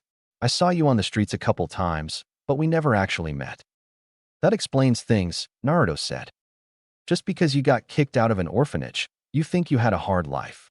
Inari obviously wasn't getting the message that his life wasn't, I repeat was not, hard in comparison to the ninja in front of him. Well, he was only 8 and he was traumatized. Much to everyone's confusion, Naruto and Zaraki burst out laughing. They continued to laugh for a minute or two, rolling around on the floor and cracking up like they just heard the best joke in years. What was said in that dining room would leave Inari, Tazuna, Tsunami, and Sakura scarred for the entirety of their lives. There were many surprises in store for the group that night, one of which was Sasuke being the first to start the storytelling. "Tell me, kid, why do you think your life is hard?" Sasuke asked, knowing full well what he was going to say. "My father, my hero, was killed in front of my eyes. He only tried to help the village, but he was murdered because of it," Inari shouted. He definitely wasn't getting the message that it was about time he stopped. He ignored the warning looks of his mother and grandfather. "So you think your life has been hard just because your village is poor and that your father was killed in front of your eyes?" Sasuke asked for confirmation, and getting it in the form of a nod. "Think about this. Did you have to watch your entire clan get murdered in front of your very eyes in a single night? Did you have to watch your parents get killed in front of your eyes, knowing you won't have anyone in the world anymore? Do you have to live with the knowledge that the killer of your clan was none other than your very own brother, the brother that you loved, trained with, competed with, the same brother that bandaged up your ankle and carried you on his back when you were injured? Did you have to watch your parents die over and over again for 3 days straight, until your mind broke from the strain? Do you live with the knowledge that the only reason for you to still be alive is to kill that very brother of yours?" "No." "Well, I do," Sasuke shouted, his voice rising in crescendo from the start of his speech. Everyone with the exception of Zaraki, who didn't care for blood, gore, or death anymore, Kakashi, who had seen wars, so he was no stranger to death or despair, and Naruto, who already knew more details about the Uchiha massacre than even Sasuke, was utterly shocked beyond words. Here was a boy barely 3 years older than Inari that had gone through the same thing Inari had, only multiplied 100-fold. Did you have your best friend, the girl you loved, your father figure taken from you, one by one as if fate was playing a cruel game of shugi with your life? Do you still live with the knowledge you could have prevented those deaths if you only weren't so weak or so arrogant?" Kakashi asked, eliciting a shake of the head from the young boy, another man that knew true despair. Zaraki went next. "Did you kill to survive? Did you ever get so hungry that you had to eat the raw flesh of those you killed?" Zaraki asked. Some of those with weak stomachs, Tsunami, Sakura, and Inari, for example, looked green and ready to throw up. Sasuke and Kakashi looked sympathetic, while Naruto looked mildly interested. "Did your parents try to kill you because they were afraid of your strength? Did you kill your own parents to stop them from trying to kill you?" Inari was starting to get the point that he lived in heaven compared to these guys. Naruto sighed. "I guess it's my turn, huh? I will warn you now. If you have a weak stomach, you want to leave the room now.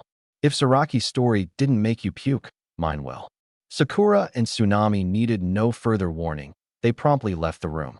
"You tell me that your life is much harder than mine, right? You lost your father at a young age, and you live in a poor village. You think that's a hard life?" Inari was seriously starting to get scared. He was getting a taste of what life really could be for some people. He hated to imagine what it would be like to live a life far worse than his own. "At the age of 5, I was kicked out of the orphanage. I lived on the streets, going from trash can to trash can to find enough food to live off of. I usually had about one scrappy meal in 5 or 6 days, and that was when I got lucky." Naruto got up and started to take his jumpsuit and weights off. Sasuke, Kakashi, and Zaraki hadn't noticed it before because of the mist and the situation, but not an inch of Naruto's skin was spared from scars. "I have been beaten almost every day of my life. A normal adult would die 3 times over in a day if they had the same injuries as I did. Thankfully, due to some circumstances, I heal faster than any human alive," Naruto explained. "You tell me, brat, have you ever been looked at like everything that went wrong in the world was because of you? Have you ever been beaten by adults, by other ninja? Have you ever had people stab you through the lungs or the liver? Have you ever had people partially chop your limbs off? Have you ever been tied up and left to burn to death? Have you ever been electrocuted with enough electricity to power a district?" Sasuke and Kakashi had seen and heard some bad things in their life, but this easily took the cake. Zaraki had lived a portion of his life by eating raw human meat, but even he looked green. Tazuna was already throwing up, and Inari looked to be about ready to follow his grandfather. "So remember, brat, never again tell Naruto Uzumaki that he doesn't understand what a hard life entails, or it's the last time you will ever say anything," Naruto warned, going up to the room he and Sasuke had been assigned. Sasuke followed the other male upstairs. When they got up the stairs, They heard the distinctive voice of Sakura crying, but decided to ignore it for now. Naruto walked into their temporary room, followed by Sasuke. Naruto didn't know why, but he thought Kakashi had made a big mistake by putting him and Sasuke in the same room. Naruto, Sasuke started, referring, for the first time in his life, to Naruto by his given name, rather than some derogatory term. What you said downstairs, was it all true? Yeah, all of it, Naruto answered, absent-mindedly, getting into his futon and lying down. Sasuke had always thought that the carefree orphan led a free and worryless life, but was surprised to find that it wasn't that Naruto didn't have hardships, but rather he was just more resilient to mental and physical torture than Sasuke. You going to sleep? Sasuke asked, lying down in his own futon on the other side of the room. He honestly didn't know what to say in this situation without either hurting the other boy's feelings, not that he would ever admit he cared, or just making the situation more awkward than it already was. No, just distracted, Naruto answered, turning to face Sasuke in his futon. The old memories are kind of overpowering. I haven't thought about them in a while. Naruto seemed to be in deep thought. How did you survive it? Sasuke asked, looking curiously at Naruto, who looked at him in confusion. How did you manage to survive all of those injuries? A normal person would be long dead. Before Naruto could answer, though, they heard the door opening to their room, admitting Kakashi and Zaraki into the room. Yo, how's it going? Zaraki asked with a little wave, though they had been away only for a few minutes at best. Moping and drowning in sorrow. Guess all the four of us need now is some sake and some cigarettes. Naruto and Sasuke scoffed, but otherwise ignored the comment as the two newcomers made themselves comfortable on the floor. Kakashi was on crutches since his body was still weak from the overuse of the Sharingan and took longer to get on the floor than Zaraki. Sasuke, are you telling the truth? Are you that fixated on killing your brother? Kakashi asked, genuinely concerned for his student. He had seen people go down that path, and he knew better than anyone that vengeance never brought anyone happiness. Yes, I have no other purpose to live than to kill my brother and restore my clan, Sasuke answered, slightly stiff. Give it up, Sasuke. Surprisingly, it was Naruto that spoke. There is little point in seeking revenge. It gets you nowhere and leaves you with nothing. How would you know Naruto? And I can't just forgive him like that. Not after what he did, Sasuke said. He sounded tired rather than angry, like he wanted to sound. Don't scream and throw a tantrum when I say this, okay? Sasuke got a guarded look about him, but nodded anyway. Zaraki and Kakashi were curious as to what the blonde could say that would rile the duck-butt-haired boy. What Itachi did wasn't wrong. He had a reason for doing it, and no matter how horrible his deeds sound, he picked the lesser of two evils. You don't know the full details of that night, so you shouldn't be so quick to judge. As expected, Sasuke almost jumped out of his futon to attack the blonde, but remembered his promise to not throw a tantrum. He reluctantly went back into his bed. Why? Tell me, what do you know about the Uchiha massacre? Naruto just shook his head. It isn't my story to tell. Then how am I ever going to find out about it? Sasuke asked, anguished by the prospect of never knowing the truth. For your own safety. If you promise me that you won't attack him on sight and try to kill him, I'll take you to see Itachi. The Uchiha's eyes became almost 3 times its normal size, gaining size comically fast. Sasuke looked at Naruto like he was crazy.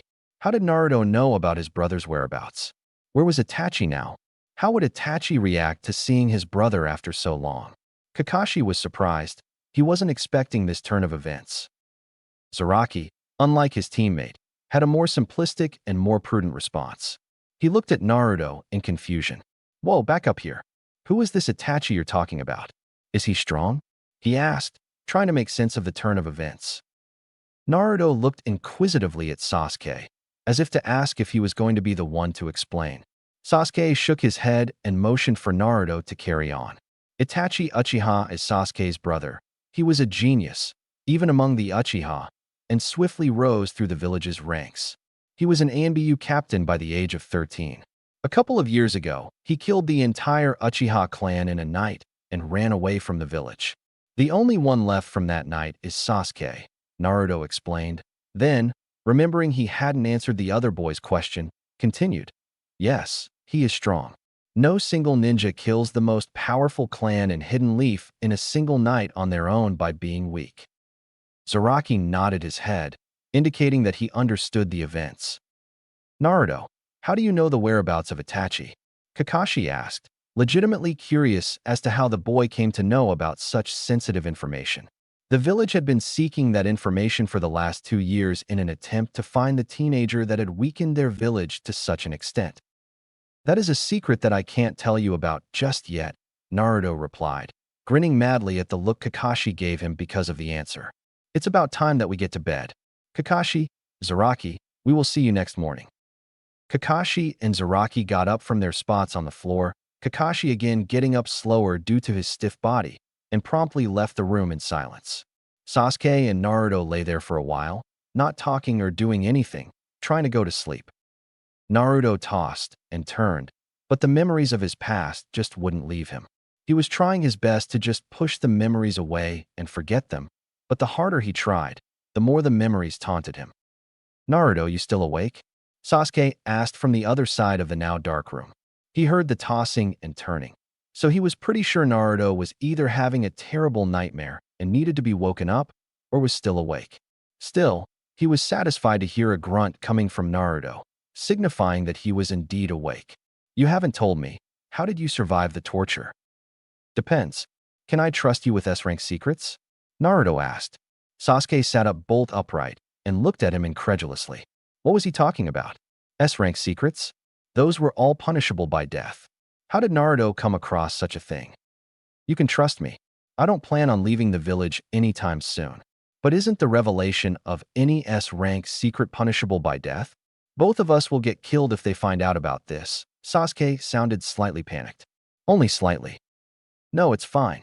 I am exempt from the execution since the secret and the subsequent rule banning it from being spoken is for my safety. Thus, I am allowed to tell anyone I deem worthy. Naruto said, while the look on his counterpart's face was getting more and more dubious. You remember of the Kyuubi incident 11 years ago, correct? Sasuke nodded. They told us in the academy that the Kyuubi was killed by the 4th Hokage. That was a lie. The Kyuubi is a demon lord far too powerful for a human to kill, so the 4th did the next best thing and sealed the beast in a newborn child. Me. Sasuke's eyes widened, almost becoming as wide as it had when he was told he was going to get a chance to meet Itachi. Due to Kurama, that's the Kyuubi's real name, being sealed inside me, I heal faster than pretty much anyone. That doesn't mean that my injuries heal instantly. It's just that if I die, he dies too. So he does whatever is necessary to keep me alive. It's painful, and Kurama healing me over and over again is a slow process, but he keeps me alive. Sasuke collapsed back onto his futon, trying to take in everything he had been told. Naruto knew it wasn't easy for the guy to accept something so drastic so easily, but at least he wasn't calling him a liar or demon child. Yet. Sighing, Naruto tried again to sleep, and this time the comforting darkness overtook him. A week had passed since they had gotten to Tezuna's house. Kakashi had healed nicely and Team 7 was doing well with their training. Sasuke could stand on water. Sakura could walk on water for a few minutes without breathing hard, and Zaraki's swordsmanship was becoming a lot more disciplined. Naruto had trained himself too, and he could keep his Rinnegan active for long periods of time without any severe drawbacks. Currently they were all, minus Inari, having breakfast at the dining table and conversing about what they were going to do that day. I think we all should go with Tezuna today. Something tells me that something is going to happen today, Naruto suggested, eating another spoonful of his cereal. When Sakura looked at him doubtfully, he continued, Trust me on this. My instincts have never let me down. So what are your instincts telling you now? Kakashi asked curiously. That Zabuza and his partner are going to attack Tezuna today, Naruto answered simply, still eating his cereal at a normal pace, which for him meant that he was eating 5 times the amount that Sakura was eating. But we should leave a clone or something behind, just in case they come after Tsunami or Inari to take them as hostages. Kakashi nodded, understanding his reasoning behind it. He had seen wars, and one thing that wars had taught him was that your opponent never fought fairly. They would always have some kind of underhanded method prepared to weaken your forces. So who's going to fight who when we actually engage the enemy? Sasuke asked, stopping his chewing momentarily to ask the question. He too was digging into his morning cereal, though not as hastily as Naruto. I will hold off Zabuza to begin with. Before he could continue, he was interrupted by Sakura. Why would you fight Zabuza? It should be Sasuke that fights him. Naruto had his hopes up after the display the night before, that Sakura would understand the fact that life wasn't so simple for them. Apparently, the way Sakura coped with those revelations was to act even more like a fangirl towards Sasuke. Because I know I won't be killed immediately against Zabuza, so I can hold him off for a while. Naruto explained, trying to stick to reason and not let the demeaning comments from Sakura rile him up. Wait, what will I be doing? Kakashi asked, slightly surprised that his charge was planning on fighting the stronger enemy while Kakashi was still here. Simple. You are fighting his partner, Naruto answered, while everyone in the room gaped at him. Wait, why the hell is Kakashi fighting his partner when Zabuza is obviously going to be stronger? Sasuke asked in outrage. He was starting to warm up to Naruto, but that didn't mean he understood everything about the Jinchuriki, and neither did it mean that he followed Naruto's thought process. That last statement left him more than a little confused. It's simple logic. Zabuza's partner's abilities are unknown to us. For all we know, he is too strong for any of us to handle. Kakashi is the strongest of us at this. Kakashi smirked a little. So he still thought Kakashi was stronger than him? So we let him deal with the unknown. If we find that the partner isn't all that strong, then Zaraki and Sasuke can double-team him while me and Kakashi take out Zabuza. Sakura is the weakest of us, so she protects Tazuna at all times and doesn't interfere in the fighting. I see. I should have thought something this basic up myself. But credit where it's due, it's a pretty solid plan, Kakashi complimented, eliciting a shake of the head from Naruto. Kakashi looked at him questioningly. It's not solid. It has one major flaw. Naruto stopped eating for a moment and held up his index finger. What if there is a large enemy force other than just Zabuza and his partner? Stop thinking so much. We will figure something out when we fight, Zaraki interrupted, and everyone went back to their breakfast, not talking to anyone around them. The group walked towards the unfinished bridge in a loose formation, with Zaraki and Sasuke at the front, Sakura and Naruto on either side of Tazuna, and Kakashi right behind the client. They had decided to take Naruto's advice and follow the bridge builder to work, leaving only a few clones behind to protect his family. Naruto was on edge, and like every other time that he was in a situation like this, Kurama started to grumble. Brat, for the last time, quit your shivering. Kurama shouted in his mind, making his head hurt a little. Normally, his head only started hurting if he talked to Kurama for a prolonged period of time or if the demon lord felt like screaming at his container. I'm not shivering, just thinking about the possibilities. I have to hold Zabuza back. What if I wind up dead? Naruto thought back, still not calming down.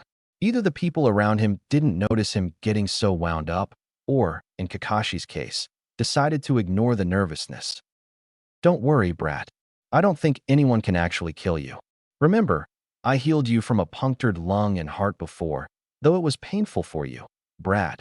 And it took a long time to properly heal, Kurama thought back, trying to pacify the Jinchuriki. So you can heal a decapitated head? That might be a problem. Thanks, that really helps, Naruto mentally answered. Seeing the bridge come into view, he cut the mental link. Something wasn't right about the bridge. Wave country was a coastal country, so the swirling mist was ever present, but the mist around the bridge was way too thick to be natural. There also seemed to be pained groans and sounds of metal slashing through flesh being emitted from the village. The ninja had no time to ponder this, however, as Zabuza and a masked hunter Nin came into view, walking side by side out of the mist. Zabuza's Kubikurabocho was strapped to his back. He still wore camo trousers and no shirt, with the harness for his sword going around both shoulders and one side of his stomach. The hunter Nin was wearing more clothes. Other than the mask, he was wearing a light blue kimono, with pink flowers dotted here and there, along with gray trousers that came up to his shins, secured around his shins with ninja wraps to prevent any snagging. They walked slowly, leisurely, as if they had all the time in the world to complete their missions, which gave Naruto the chance to take off his jacket and remove his weights. He would have taken them off before they set out, seeing as they were going in prepared to fight, but truthfully, he had forgotten to. Nodding towards his companions, Kakashi darted towards Zabuza's partner, only to be intercepted by Zabuza himself. "Your fight is with me, Kakashi. Don't worry. I'm sure that blonde student of yours can keep Haku company." Zabuza's grating voice was grating his nerves. This was not going according to plan. "Sorry to disappoint you, but I am not Kakashi's student. My teacher is a former teammate of yours, shall we say?" Naruto said, walking behind Kakashi with his hands behind his back. Sasuke and Sakura looked to where Naruto was supposed to have been standing and wondered how on earth the blonde had gotten to Kakashi that quickly. Zabuza was intrigued, but he felt a trap of some sorts coming. He knew the orange-wearing menace wasn't an idiot, and neither did he say anything to the enemy without a reason, so the likelihood of him just making conversation was low. But still, Zabuza allowed himself to be baited. "Who are you talking about, boy?" "Hook. I'll tell you, if you fight me," Naruto answered, not wavering in the tiniest bit as he glared into Zabuza's eyes. "It should be fun to test myself out against a ninja as strong as you. Why not fight Haku instead? If you are an apprentice, then shouldn't you fight an apprentice yourself?" Zabuza asked, trying to outwit Naruto. He really didn't want his precious apprentice going at it against someone as strong as Kakashi. "Are you sure you want to test out your apprentice against the apprentice of Kisame Hashigaki?" Line. Zabuza's eyes widened. It had been years since he last heard that name, and he wasn't liking his options now that he had heard it. On one hand, he could let his apprentice fight copy ninja Kakashi, someone with abilities on par with himself, or let him fight against the apprentice of Kisame, who had unknown abilities. "All right, fine. I can't just let Kisame-senpai's one apprentice just roam around like he wants." Sinker. Kakashi looked at Naruto like he grew a dozen extra heads. How had Naruto just manipulated Zabuza into fighting him with mere words, when Kakashi was already sweating at the prospect of their battle plan going awry? Kakashi hadn't even been considering any ways of trapping Zabuza. Kakashi sighed slightly. He really was getting soft. "Kakashi, the fake hunter Nin is all yours." With that, Naruto was away at Zabuza, throwing a few shuriken and running off a little ways to get some space. He really didn't want Sasuke or Kakashi to see his Rinnegan. It would be a massive pain to answer all the questions, and he would rather keep his bloodline secret until the Chunin exams were done with. Kakashi gave the fake hunter Nin one look and activated his Sharingan. The fight was on. Kakashi stared his opponent down with no visible feelings, daring the younger fighter to make the first move. Years of training and life-or-death situations had taught him that taking the initiative usually ended with you taking the first hit, not dealing it. So Kakashi waited, observing his enemy. Haku didn't know what to do. Over the years as Zabuza's tool in training, he had been taught over and over again to suppress his emotions.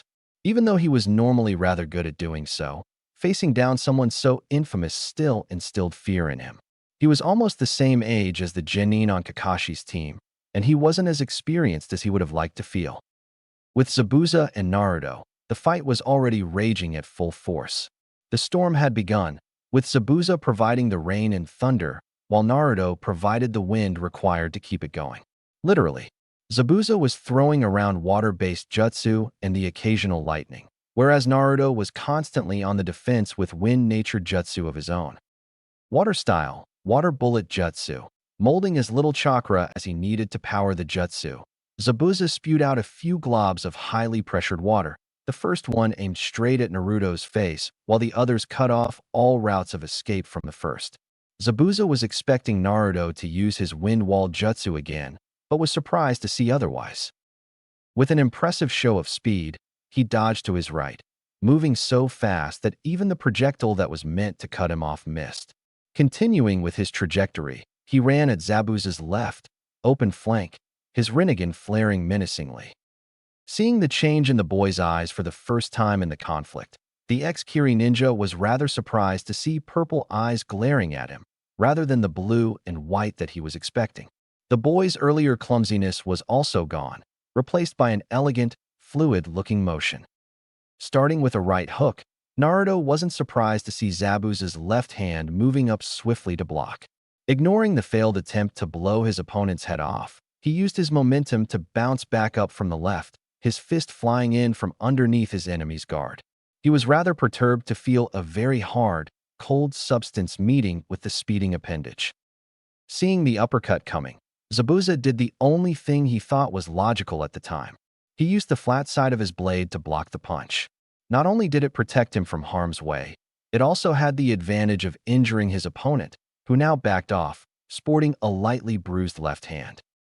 With a sigh, Naruto got back into his taijutsu stance, which was little more than just standing there with his hands hanging in front of his face with his feet wide apart. While Naruto was rather good at actually fighting, his beginning stances were still poor. I really regret not bringing Rujinjaka right now. It's annoying to fight a swordsman without a sword of your own, Naruto said, moving to pull out a kunai to even out the playing field just a little. He still hadn't learned any proper nature manipulation other than the defensive jutsu taught to him at the academy, so he settled for a normal kunai, not a more expensive chakra-conducting one. Are you telling me you're trained in the way of the sword? Zabuza asked, quite impressed by the young genin. It wasn't often that he was pleased by a genin, definitely not one from Konoha. He usually thought they were too soft to be proper ninja, except for the odd genius like Kakashi and Itachi. His opinions were not baseless. No, but I do know the basics of how to slice people apart with a sword. I might not be a trained swordsman, but it is still better than trying to fight someone that has a sword with my bare hands. I might have a lot of training under my belt, but I still can't break steel with my bare fist, and definitely not one that is made out of a chakra-conducting metal like yours. Naruto replied, grateful for the break he was getting from fighting. His job, after all, was to stall Zabuza, not beat him. Deciding he had enough of letting the boy rest up, Zabuza charged in, his Zanbato aiming to cleave his target in half horizontally. At the last second, Naruto brought up his hand with the kunai and stopped the massive sword dead in his track, which surprised Zabuza further. To block something as heavy as a Zanbato with nothing more than a simple kunai was a feat beyond any normal 11-year-old. Sakura, Sasuke, and Zaraki looked on in the thin mist, observing the two fights going on at the time. Well, one fight and a stare down, Kakashi and Haku still hadn't bothered moving from where they stood, seemingly content with only trying to subdue the other with glares. They did, however, glance at their partners from time to time to check how they were faring in their own fights. Sakura was still in denial of Naruto's skill. Sasuke looked on in open envy while Zaraki daydreamed about killing, sparring with the other boy.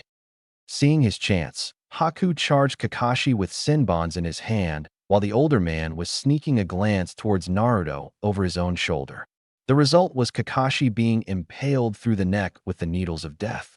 Haku was almost ready to celebrate his victory, but his joy was short-lived as Kakashi exploded in a cloud of smoke. Nice try, but I am not one to drop my guard in front of an enemy, Kakashi admonished, all the while charging at Haku with a drawn kunai. Turning in near hysterical panic, Haku brought his senbons up just in time to block the speeding kunai, but not quickly enough to block the shuriken Kakashi had sneakily thrown underneath his kunai arm with the help of his other one. Pain shot through his abdomen as the shuriken dug into his flesh. Luckily, in his attempt to be sneaky, Kakashi had favored stealth over strength, which resulted in the shuriken flying slower and only causing a flesh wound rather than puncturing one of the many important organs that was located within the unprotected patch of flesh.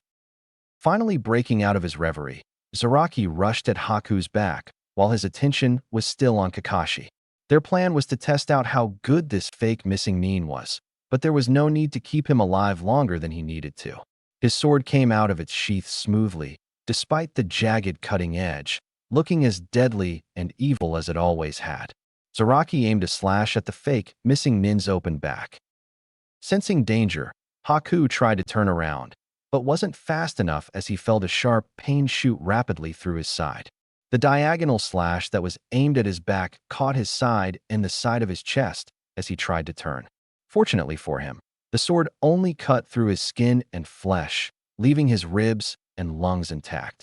Well, partially intact in the case of his ribs, as the sword left a noticeable scratch on his bones. The sword was sharp and jagged, so naturally it sawed through any bone it came in contact with. Sakura's eyes widened in terror and disgust. She had heard about it being a part of the life of a shinobi and a kunoichi, but never before had she seen someone attacking to kill, not to wound. Though the fight didn't involve her and she had heard stories that were far worse, Seeing someone nearly mortally wounded for the first time in her life would leave her scarred for the rest of her life, the same way that the stories about her teammate and teacher's life did the night before.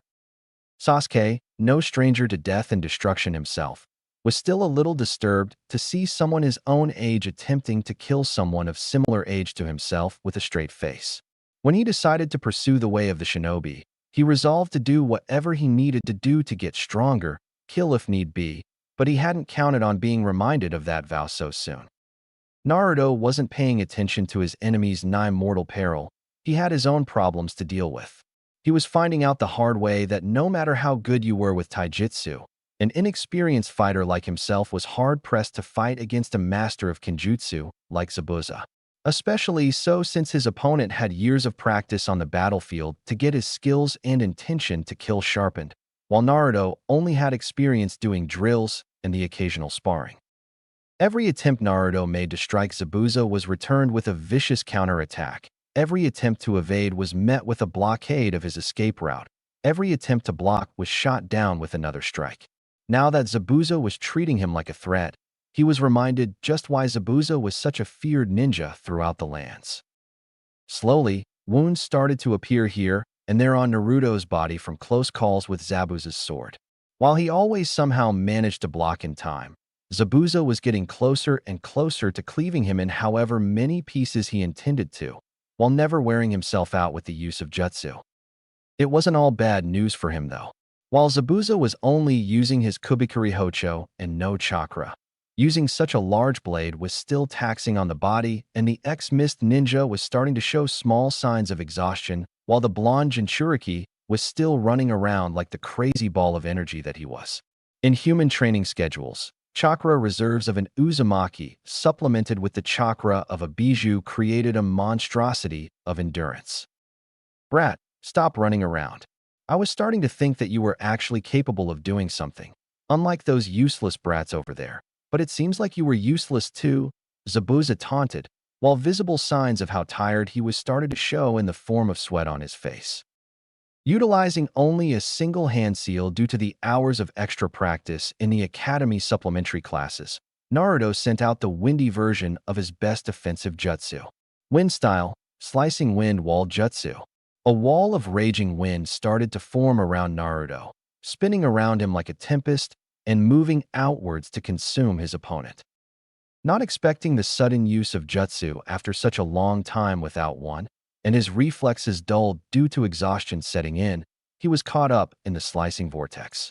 Pain shot through his entire body as the jutsu started to cut shallow gashes all over his body. While not life-threatening, even after considering blood loss, it was a rather painful experience. Who would have ever thought that overpowering a wind wall jutsu had the effect of cutting stuff up around you? The wonders of overpowered jutsu, turning a simple D-rank defensive jutsu into a B-rank offensive one. Naruto thought gleefully as he watched his first original technique wreak havoc on the Jounin. Why, you shitty little brat? An enraged Zabuza emerged from the dissipated attack, sporting several light cuts all over his body, ignoring the monumental amount of pain through sheer combined force of anger and will. At that moment, all activity stopped as the mist cleared slightly, followed by a loud, oily cackle that rang through the air and poisoned the ear of all that listened. People often classified others as evil due to their actions. While almost always the presumptions were misguided, sometimes they were spot on. That presumption was true for the cackling monster. A small, sleazy-looking man stood on the beginning of the bridge they were on now, laughing at the predicament that he had put the occupants of the bridge in. Gato stood there laughing, imagining the looks on their shocked faces, imagining his own victory. Victory, as he was soon to find out, that was not earned. Victory that he would not taste on this day. The mist cleared further, revealing an army of hired thugs and barely trained samurai behind Gato. What they seemed to lack in skill and strength, they made up with their size and their sheer number. There seemed to be hundreds of them, all wielding some form of weapon or another, mostly swords of various shapes and sizes, though a few maces and clubs were present here and there. Gato, you traitorous bastard. What is the meaning of this? Zabuza shouted, having stopped a few feet away from Naruto. He was still seething over what the boy had done to him, but his attention was now directed towards Gato and his army rather than the genin in front of him. What does it look like? Your services were too expensive, so I decided to terminate our contract, Gato said, his oily voice taking on a thick, superior tone. Get him, boys. With a casual wave of his hand, he ordered his army to advance on the small number of ninja. They approached slowly, sure of the slaughter that was to come, as the ninja got ready to defend themselves against the assault. Yes, there would be a slaughter. Suddenly, out of nowhere, a chakra signature spiked through the roof and into the heavens above, its demonic feel making everyone present shiver. Kakashi panicked, looking around frantically for the source of the chakra. He had felt something similar on that fateful night 11 years ago, and the thought of that monster rampaging again